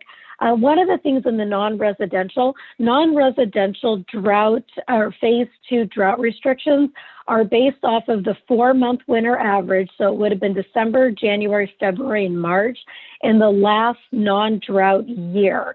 And so what that does, it took whatever their 4-month average was for the winter months, and then it decreased their usage by 10%. And that is what's in the municipal code currently. And so where you see the effects in particular are the wineries. And you do see it as a penalty reduction from the proposed, let's say the August of a $1.2 million penalty. It drops it down to a $515,000 penalty for that 1-month time frame. But it also does not take into consideration that wineries, their heaviest usage is during harvest time. So it's going to be during the August, September, October, November, and not necessarily during the winter average, which is what's written in the municipal code. So I just wanted to make council aware of that. So you do see some very high numbers there. Some things to take into consideration on the non-residential side is that any of these businesses do have the ability under the current municipal code to go to the Public Works Director. And then at that point, it would be also taken up to potentially the Water Advisory Board to get an exemption based on certain qualifications that are in the municipal code. So that's just a quick summary of the slides, just so council can see, can be aware of what the recommended penalty structure would look like for our residential and non-residential. So from here, we're definitely open for any questions. Due to the nature of the setting of the penalty structure, the following next steps would need to be taken if council was in agreement and did support the recommendation by Raftelis. The next step would be to hold a public hearing on April 13th, adopting the recommended penalty structure. What staff would do at that time following the meter read on March 31st, if the recommended penalty structure is adopted, the staff, what we'll do is we will take all the current information from the March 31st penalty reads, or sorry, March 31st meter reads. What we'll do is we will send out individual letters to every water user to let them know under the adopted recommended or under the recommended penalty structure, this is what your penalties would look like if you use the same amount of water in the next couple months. And then the penalties would be implemented effective May 1st effective the May 1st water usage. So they would not see penalties until the beginning of June. So with that, myself, Kevin, and Kevin are open for any questions. Thank you. Very much appreciate that. Dr. Mitz, thank you for your work on this. And I want to thank Mr. Kostiuk and Raftelis. I've got to tell you, I can sleep at night after seeing this report. I think you found a way to contain the situation. You know, we still have work to do, but this gives some containment. I think what we were looking at previously was hard to see how to contain the situation moving forward. And so I just want to thank you very much for this work. I appreciate the fact that you benchmarked across other cities and sort of looked at finding a reasonable approach to this. So I just want to express my gratitude and see if there are any initial comments from council, questions, and I'm seeing Councilmember Chateau. Yeah, I'm a little bit in shock. It's just, I feel like that I don't know how our community gets through those numbers that we just saw, which was $1,328,026 for one bill in September during harvest for a winery trying to do their normal business operations. And I think for a restaurant, it was in the thousands after what we've just come through with COVID.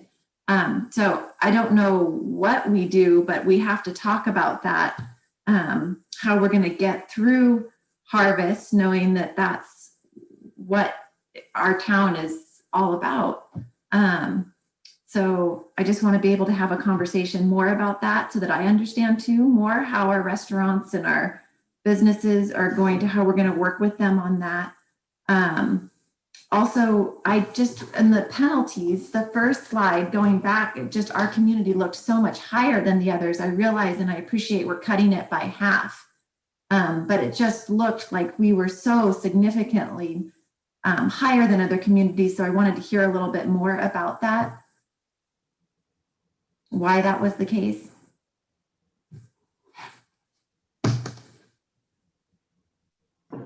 Yeah, maybe we can go back to the slide that has the comparison of penalties with agencies. It is slide 9, I believe.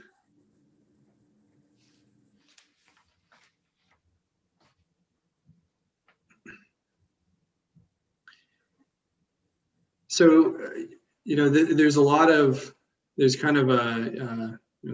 gut judgment that goes into this.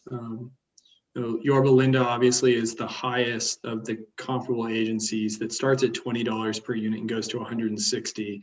So our proposal would be lower at the low end, higher on the upper end. The next would be City of Santa Cruz, $25 to $50 per unit, predominantly, heavily residential, very low water use as well. I think there may be a consideration for the fact that they don't have terribly large users. So that tops out at $50 per unit. And then I do want to compare it against your previous proposal that was $375 at the low end and over $1,000 per unit at the high end. So again, we're making policy here. This is not about trying to tie this to the cost of providing service. This is about trying to ensure we change behavior, but that we're reasonable about how we do it. Mr. Kostiuk, just for clarification, these numbers on historical and St. Helena, that's what we're moving away from. Correct. Yeah, we just wanted to remind the council of what the proposal was several years ago for the penalty structure. Okay. I maybe that is where there was discrepancy? I'm trying to see if I missed something. Yeah, thank you. I'm sorry if that wasn't clear. Our proposal would be, our range would be $10 at the low end, $250 per unit at the high end. Okay, 10 to 200. Mr. or Councilmember Hardy. Well, first, I just want to start with a question for Ms. Mitz. When is it following the recommendation that the penalties would be in effect? It would be in effect essentially for water that's used in May. And so the first penalty bill would actually be sent out in June. Thank you. So with the question answered, I have some thoughts or comments. First of all, I remain very much concerned that it's taking so long for us to get the whole system in place. Our reservoir is very, very low for this time of year, and will continue to drop between now and May for sure. And I'm still waiting for a report that actually projects the effect of phase 2 on water demand so that we can get some updated numbers on where our phase 2 regulations will put us come November at the beginning of the next rainy season. So as we sit here tonight, we really don't know in any clear, calculated way what phase 2 will accomplish between now and the rainy season. With that said, I think there's a serious conceptual problem with the way in which our commercial restrictions were created. It appears to me from the fact that it's a 10% reduction over the previous non-drought winter average that at the time that was set up, that commercial users were thought of in a way the same way we think of residential users. You know, with the residents, we assume, and I think correctly, that indoor use is fairly constant. And so we've long used the winter months as a way of calculating indoor use because we assume during a normal winter that there's no irrigation outside. And so you've got a phase 2 system constructed as though commercial businesses were residents, and that you know, you assume no irrigation or you're preventing irrigation, and you're looking for a 10% reduction from what would be normal indoor use. And as has been pointed out, that doesn't work at all for wineries. Not only are the winter months not representative of the average, but you know, I mean, these days it's hard to know what a normal year looks like in terms of business cycle and visitors and all the rest. But historically, the winter months have been relatively low months for visitors. So businesses that are oriented towards visitor traffic, such as restaurants, the winter months would also be low in comparison to summer months. It seems to me for commercial uses, it makes much more sense to look at the average use over the course of a non-drought year and then figure out what kind of reduction to apply. And perhaps it's month by month. Perhaps June needs to be lower than a normal June, July lower than a normal July. That's a complicated approach to administer, but I do think it will be complicated and time consuming to process appeals from virtually every business in town if we don't think as soon as we can about how to organize the mandatory reductions in use in a way that fits actual water use patterns in the commercial sector. That's a lot, so I'll be quiet now. Thank you. And we do have a somewhat unique situation here with residential users on the same line as large industrial commercial users. So there is some uniqueness to this situation. Mr. Kostick, is there any thought to? I don't see what's unique about that, Merrillsworth. Most communities have a range of users.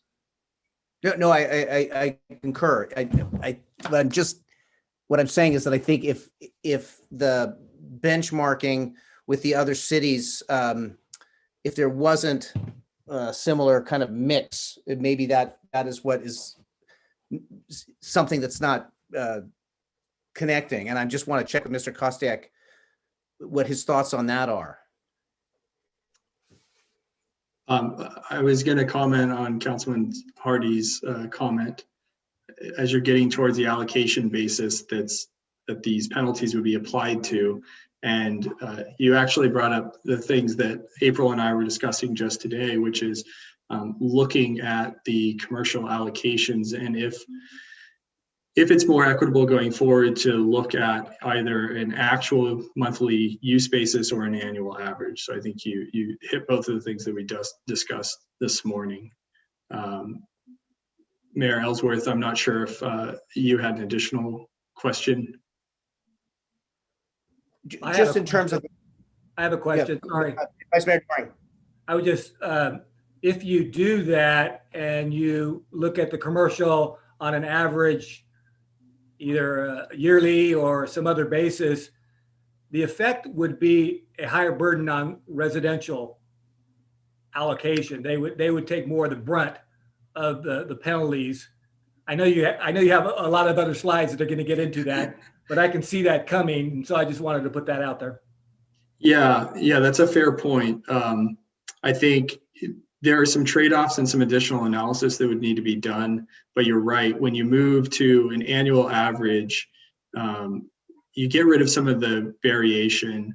And for these particular users who use the majority of their water within a few months and have very little water in the wintertime, it may be that they're using a lot of water in the summertime shortage, but they're not contributing necessarily to the shortage in the wintertime.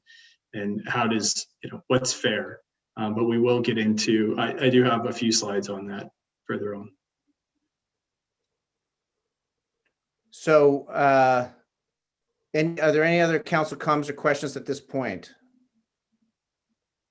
So why don't I open it to public comment and see if we have any public comment? I'm wondering if we should go through the slides first. Yeah, if there's more slides, certainly. Just as one, before we go to the rest of the slides, I do have one comment that I know that Councilmember Hardy had brought it up regarding how quickly can we implement penalties. That is something that the city attorney and I had talked about.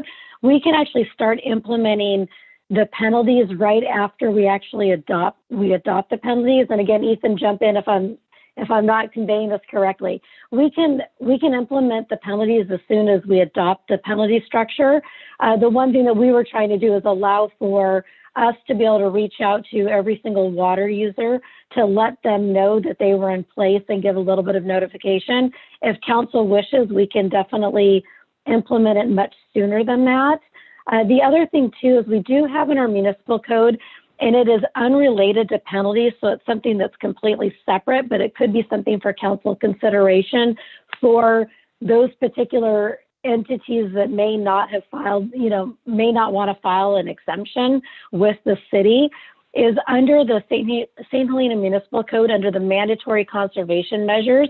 So this is before we even, I think it's when we get into phase 1, but not necessarily phase 2, but it can tie into it. We do have a section in the current code that allows us to charge up to $500 a day maximum for each day that a violation occurs. That is directly tied to mandatory conservation measures, not necessarily the penalties for overuse of water. So that is something for council consideration as well, that you can always place a cap on the amount of penalties. So under that, just that example of $500 per day, if it's a 31-day month, that would be $15,500 per month, which would be the maximum penalty allowable. So that is something also for council consideration that you can always place as a policy, can place a maximum on the penalty. So with that, just some food for thought. Ethan, if you have any other comments on the penalties side of things? The only comment that I would make is that we could implement it immediately, provided we don't need to make any amendments to the ordinance in order to implement whatever council ends up deciding they want to do. If we had to amend the ordinance, then that's an additional 30 days after adoption.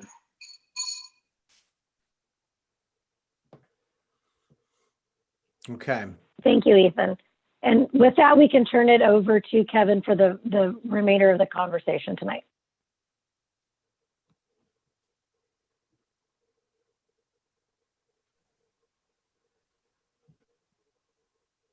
Okay, so the second part of the presentation is, I think we've queued up the discussion of allocations pretty nicely. And this will be food for thought. We don't have recommendations. What we wanted to do was do a thorough evaluation and analysis of how you currently allocate water in shortage, and kind of see what shakes out and where we think there might be questions or room for change. Let's go to the next slide.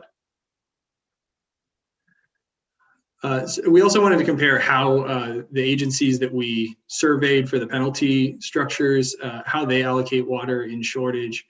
There are broadly 3 different methods. The first being allocation by class, and that's how you do it. You determine how much water is allocated for residential users versus commercial users versus irrigation users. And that's what the majority of those folks, other agencies do. The second is budget-based. So that's nice when an agency has a budget-based rate structure, which is just a special type of tiered rate structure. It's effectively an allocation at the parcel level to begin with, and so they just simply extend that by ratcheting down those allocations in shortage. And then the third would be based on historical use for all classes. So we're just looking at how did an account use water in the past, either the prior year or the prior 3 years or some average, and applying a reduction. So your method of allocating by class is in line with most other agencies. Next slide. So we wanted to look at your summer and winter water demand for these 3 distinct customer classes. So we have residential users, we have irrigation, that's dedicated irrigation only accounts, and then commercial users. And the commercial, again, that's a catch-all. That's the wineries we were discussing, laundromats, restaurants, retail shops, everybody. Next slide. And it says here the phase 2 assumptions, just reiterating what we require from our different connections in a phase 2 shortage. Residential users are allocated 65 gallons per person per day for indoor use. And then in the summertime, in summer phase 2, an additional 2,500 gallons in each month for irrigation needs. The irrigation class has a mandatory reduction of 25% based on their prior use. And commercial has a mandatory reduction of 10%. And when you say 10%, 10% of what? It's a 10. So what we're going to show is 10% of historical use. And everything that we're going to show here is based on fiscal year 1920 demand or water use. I guess my question, maybe I didn't, I have to ask this. I know you may get into this in other slides. Why did you not assume that we were going to follow our statute and look at 10% of the winter average? I apologize. We were not aware that that was a subtlety within the ordinance itself or the code. Okay. So we assume a 10% reduction from historical use on the commercial users. So there is a little bit of a difference based on winter use versus annual use. Next slide. So again, we're focused on phase 2 summer, since that's what we're getting into. The summer months defined as April to October. We're just showing here the summer water use to give you an idea of what classes are using what volumes of water in the summertime and what percentage of the total. So our residential class makes up 60% of our water demand.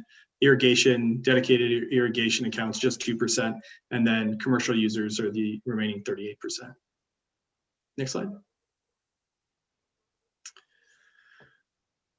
And I'm not going to belabor these next 2 slides, but just to show how we go through the steps of deriving how much water is allocated for indoor needs for residential and for outdoor needs for residential.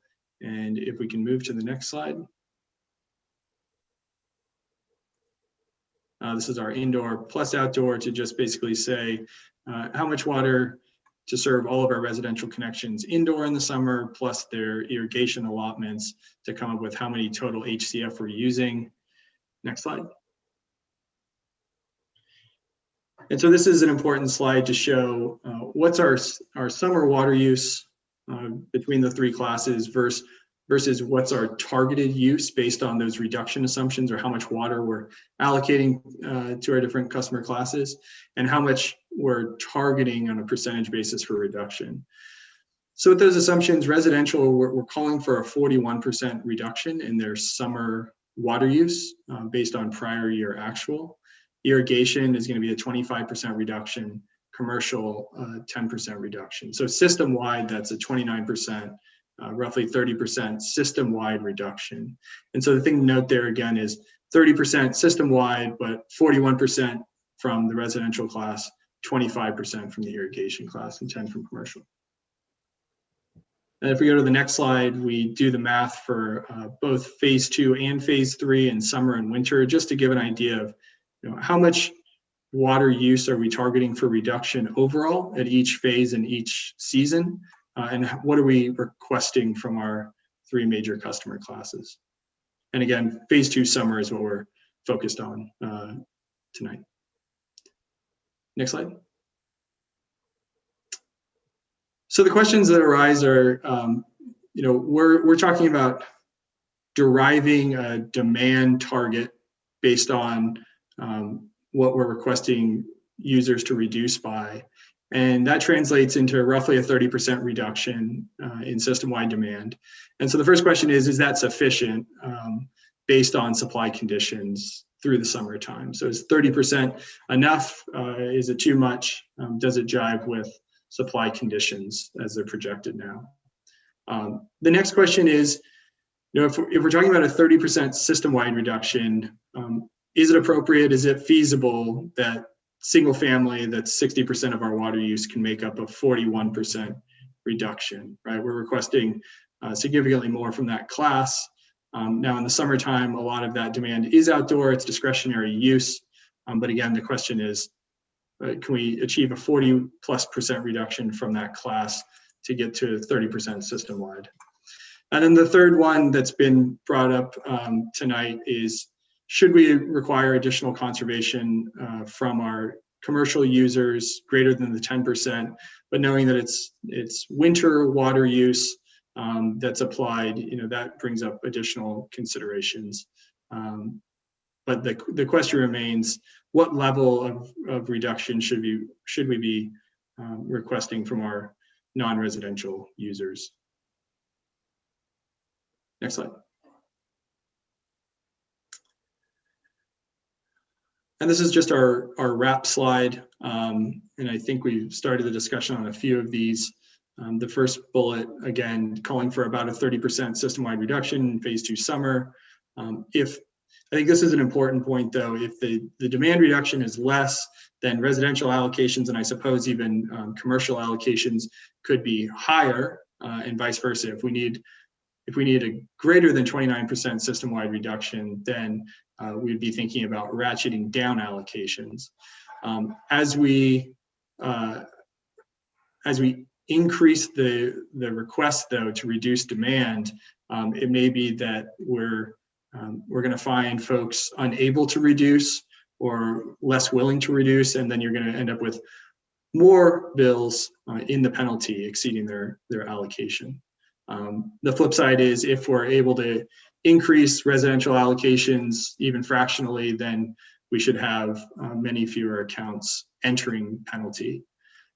But at the end of the day, I think we would recommend that we do a further evaluation of the following sub-bullets at the bottom of the slide there. How do we define a default household size rather than requesting households tell the city how many people they have occupying a household? We may want to harmonize the irrigation water allotments between residential and non-residential.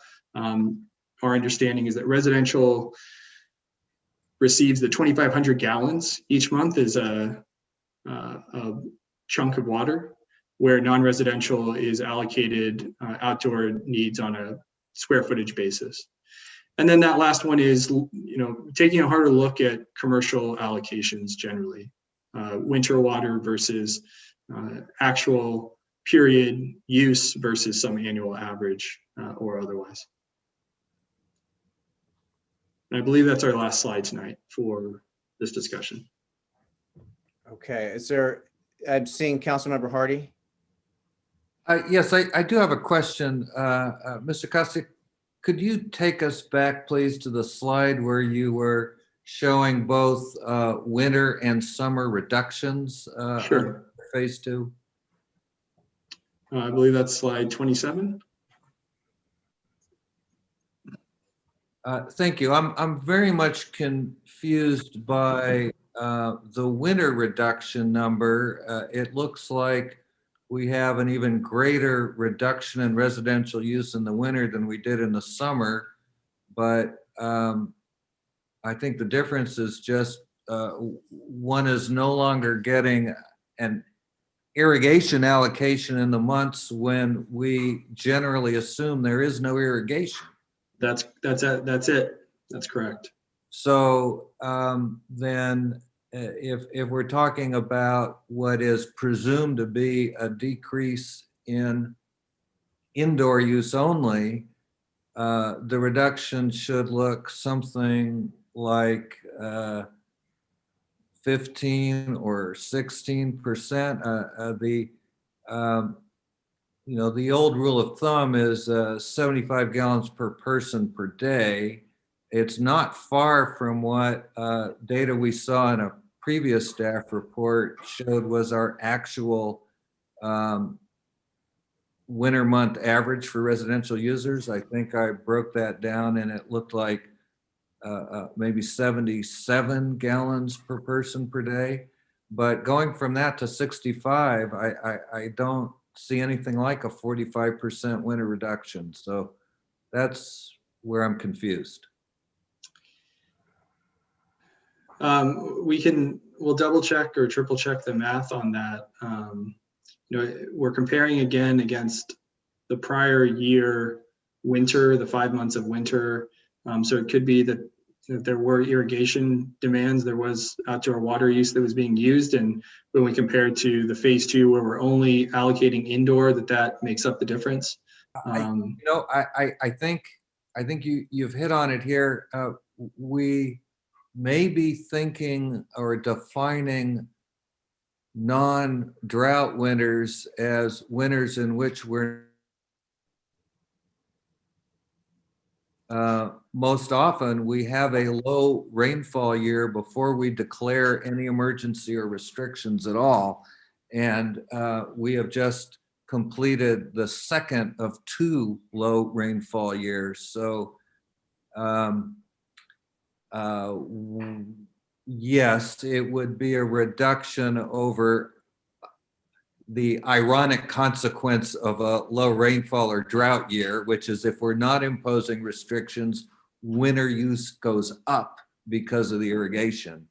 I think that's just a very misleading way to do the analysis, although it may be factually correct. I think the prior winter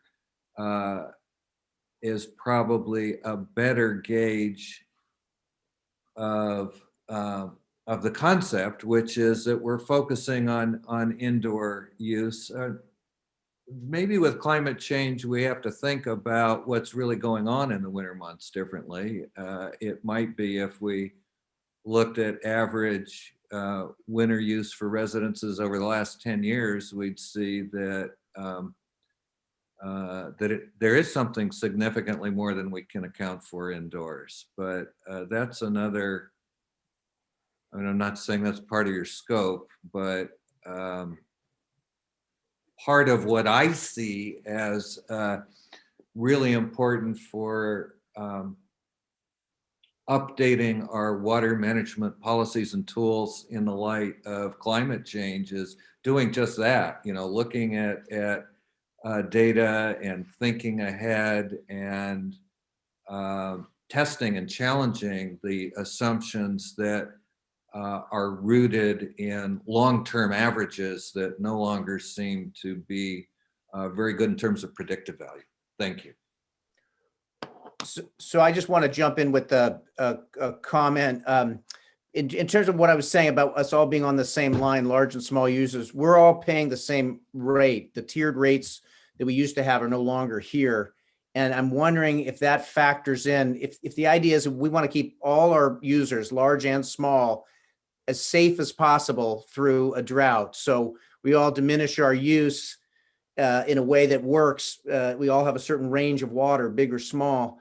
And then the penalty phase should not knock anybody out of the game, so to speak. So making sure that our penalties are for whatever class of user manageable. And I think that you pointed out that having some substance to that penalty so that it's not scoffed at, but also it can't be astronomical to put somebody either out of business or out of a home. And so I think that's what our goal here is with these penalties, that they don't spiral out of control for anybody. Mr. Mayor, I would just add, I'm not sure if it's entirely accurate to say that we're all paying the same rates. I get what I think you're saying, but that's not an accurate statement, I don't believe. Commercial, industrial. Okay, right. Okay, thank you. So in terms of moving forward and getting some clarity, we need to move something so that we get it in place, but we're still having some discrepancy, it sounds like, in terms of how this is going to lay out. And Mr. Kostiak, what do you suggest we do to move something and get things in an organized way? Respectfully, I think I might let April take that question, if you would, April, of how you'd like to move forward. Thank you. Yeah, there's definitely two different items tonight. So the first one is the penalty phases. Right now, if we do want to enforce the allocations that are currently in the municipal code. So right now, there are no penalties established in the municipal code. There are only the restrictions for water use in the municipal code. What we have right now, we have no mechanism to try to encourage people to handle water conservation. So the first is under the Raftellus recommended penalty structure. That would be the first thing that we can move forward with if council wants to accept their recommendation. And then what we would do is we would set a public hearing for the first meeting in April and bring that back for adoption from City Council. The second item has to do with the allocations of the 65 gallons per day for residential and the 10% less for the non-residential. That is currently set by the municipal code. That was a recommendation of the Safe Yield Committee. I don't have any background. I tried to find some on what made that determination to set it for that particular for those particular allocations. So that definitely is a much larger, something much larger to bring back to City Council, which is a much larger policy discussion. So right now it's really into two phases. If the council is comfortable to move forward with a recommended penalty structure, that is the direction that we're hoping for tonight. And again, there has been some discussion on what it looked like for the restaurants, for the commercial, for the wineries, and they definitely can apply for an exception to any of their allocations, which would go through the Public Works Department first. And if any exception was denied in the Public Works Department, at that point, it would go to the Water Advisory Board, or City Council could potentially discuss putting a maximum, and if there's a maximum put into place, that would require the ordinance change, as Ethan had mentioned, unless that's something that we could do via a resolution, and I would look to the city attorney for that. I'm seeing Councilperson Chateau and Vice Mayor Doring, but Mr. Walsh, is there any comment on April's last thought there? I think if we set a limit on what our fees were, something that's below what's allowable under our code, that would be something we wouldn't necessarily have to do. We could do it as a policy matter through resolution, potentially without amending our ordinance. Councilmember Chateau. I just had quick questions when we were talking about the data and the years. I was wondering how COVID has impacted that, with more people working at home, and then also with the fires, knowing that so many people during the same time, in the fall, they're watering their house and trying to prevent it from the embers catching fire. And what year did the data come from, and did that factor in both COVID and also our fires that we went through? Those did not factor into our analyses. The data that we relied on was for fiscal year 1920, so that would be July of 2019 to June of 2020. So I guess it does, excuse me, I want to double check that, because now that I said it out loud, I'm not sure if that sounds correct. And Vice Mayor Doring. I want to wait a second, allow him to finish his answer. Oh, I'm sorry, I thought he had moved on. Sorry, it was in fact fiscal year 1920. So that would capture March through June of the beginning of the pandemic.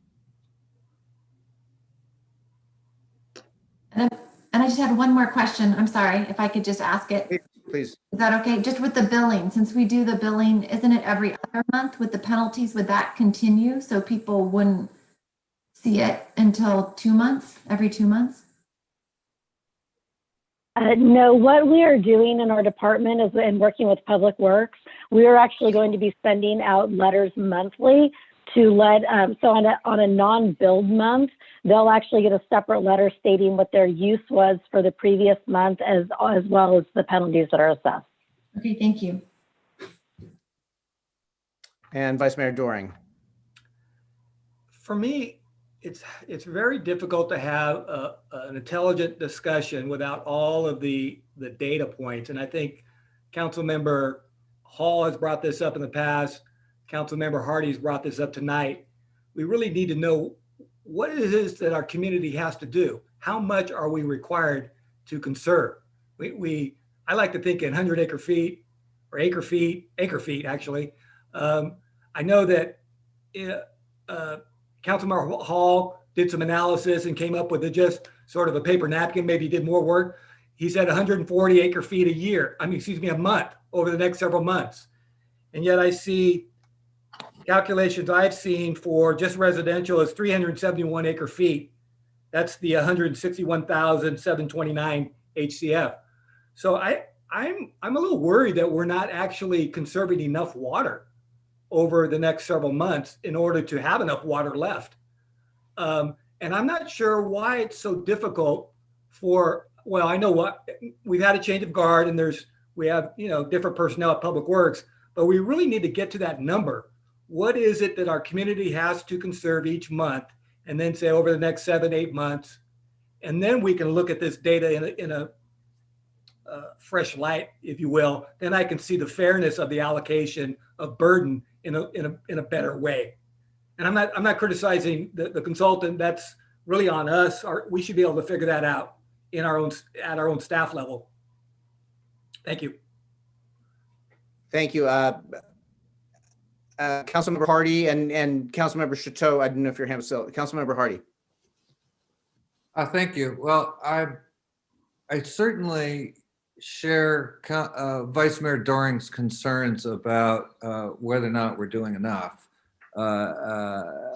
in the light of our present uncertainty as to where we're going to be in November. And really, I think we have to consider the possibility of a third low rainfall year as well.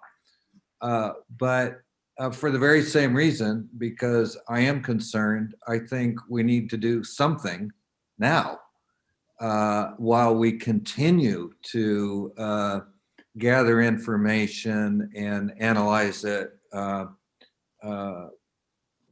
both from a technical, but really more importantly from a public policy perspective. So I think it's quite important if there's enough agreement on the council that we move forward with the recommended penalty structure, get that in place while we continue to analyze and as needed update our policies. I mean, I think this is all really just underlining how essential it is that we update the whole collection of our water management policies so that we don't end up in the next low rainfall cycle being short of water in a way that has us playing catch up long after we should have started conserving. So that's really where I am. I think we need to act while continuing to examine things and make decisions about what can or should be changed.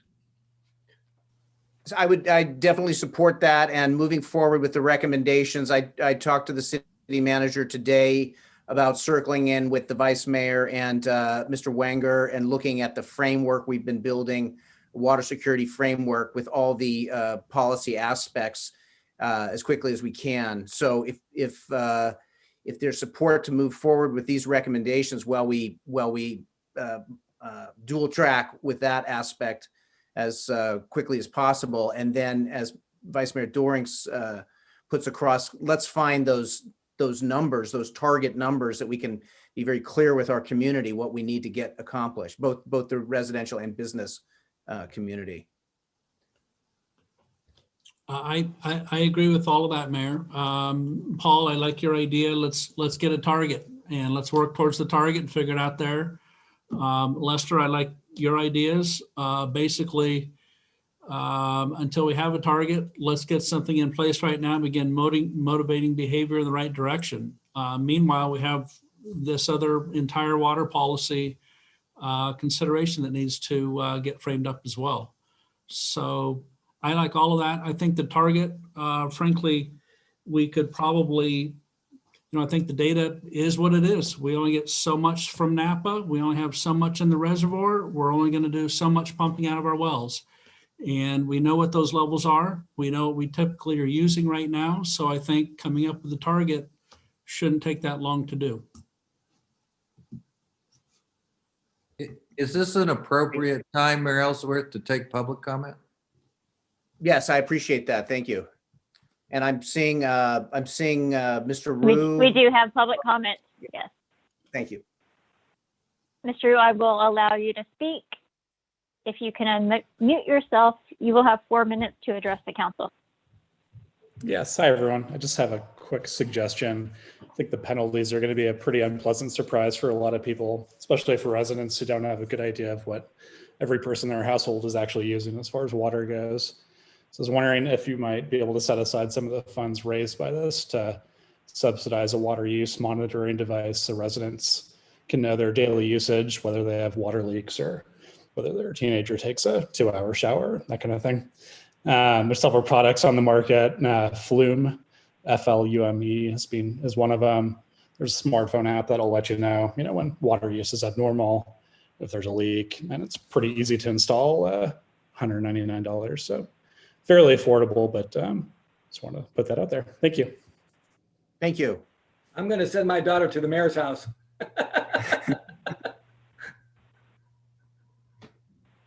And additional public comment? There is. It's phone number ending in 5662. I'm allowing you to speak. Please unmute yourself. Hi, can you hear me? Yes. Yes. Okay, 2 comments. First of all, my name's Tom Belt again. I'm calling because I had an initial problem with the way the city set out the survey determining how many people are in each household. And basically, I received a comment back from April Mitt saying that a survey was used showing that there's 2.3 people per household in St. Helena. In the interest of fairness, within 150 yards of my house, I have 11 occupants who are single occupants in their homes. And in the interest of fairness, they're getting allotted an extra 65 gallons per day per person based on the way the city conducted its survey. Because if you don't respond to the survey, everyone is getting two people per household.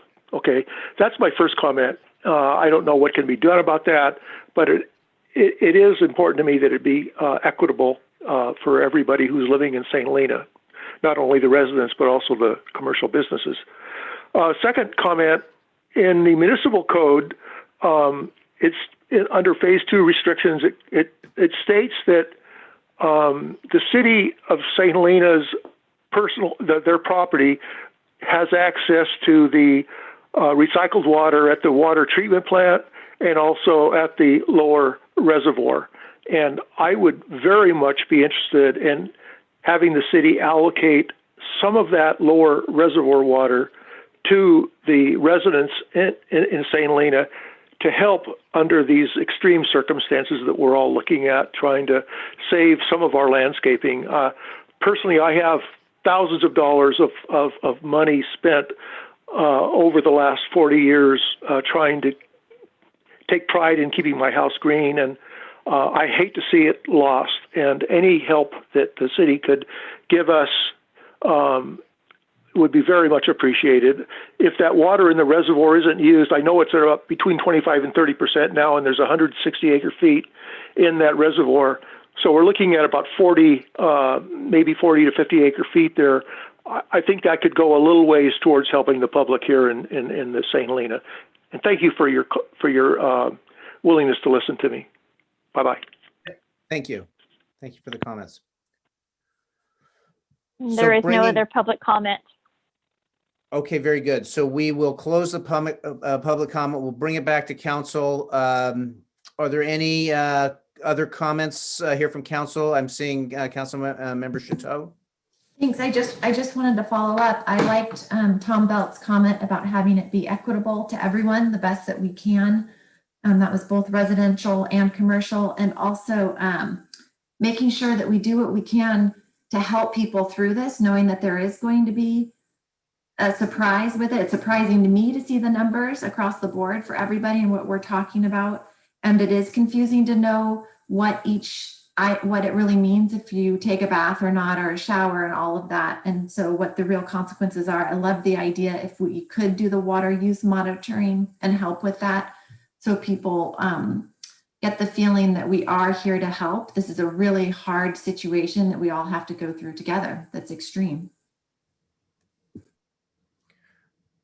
As we work towards the April 13th meeting, with looking at the bringing this in, can we also create some easy to read, easy to understand material for the community to understand what our targets need to be, so we can really, just as we start talking about fire preparedness as we get into the dry season, so we can really start getting folks in gear on the conservation front. If we look at the period between now and the next council meeting, to just get that material focused, so we can make a unified effort with clear unified messaging. I think that would be give us a tool that we could jump on quickly. So with that, does that give staff enough direction to know what we're trying to get to by the next meeting, Dr. Mitz?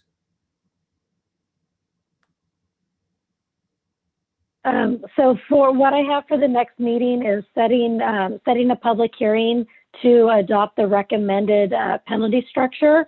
And then it's going to be an ongoing discussion. And I'm assuming that we can talk with Raftellus a little bit more. We might need to extend the scope of their contract to see if they can continue helping us. And then also the third item is to find out what the actual target is. And that's something that it sounds like City Manager Prestwich and John Wanger is going to be working on. Is that correct? How I've heard it? That work is underway now with our public works staff and our water treatment operators. And just the idea that even if we don't get the numbers dialed in until then, just what does the attractive messaging or the compelling messaging look like? So we're all ready to get going with that once we have the numbers, so that it can just get out to our community and we can all get, sort of row in the boat at the same time on this issue that we're all going to have to work on. Okay, so I think we have a way forward, and I appreciate this. It's a very challenging discussion when you're talking about water and finances. You have two very fluid, liquid aspects that are trying to meet somewhere. So it's a challenging discussion. We really appreciate the focus and the help from Raftellus and the focus from staff and the council comments. Very important and appreciated. So I think we have what we need to move forward. Are there any other council comments before we sign off for the evening? Okay, well, thank you, everybody, and we'll keep pushing forward. We'll get through into our COVID recovery, support our businesses, keep our community pushing forward together. Thank you. Thank you.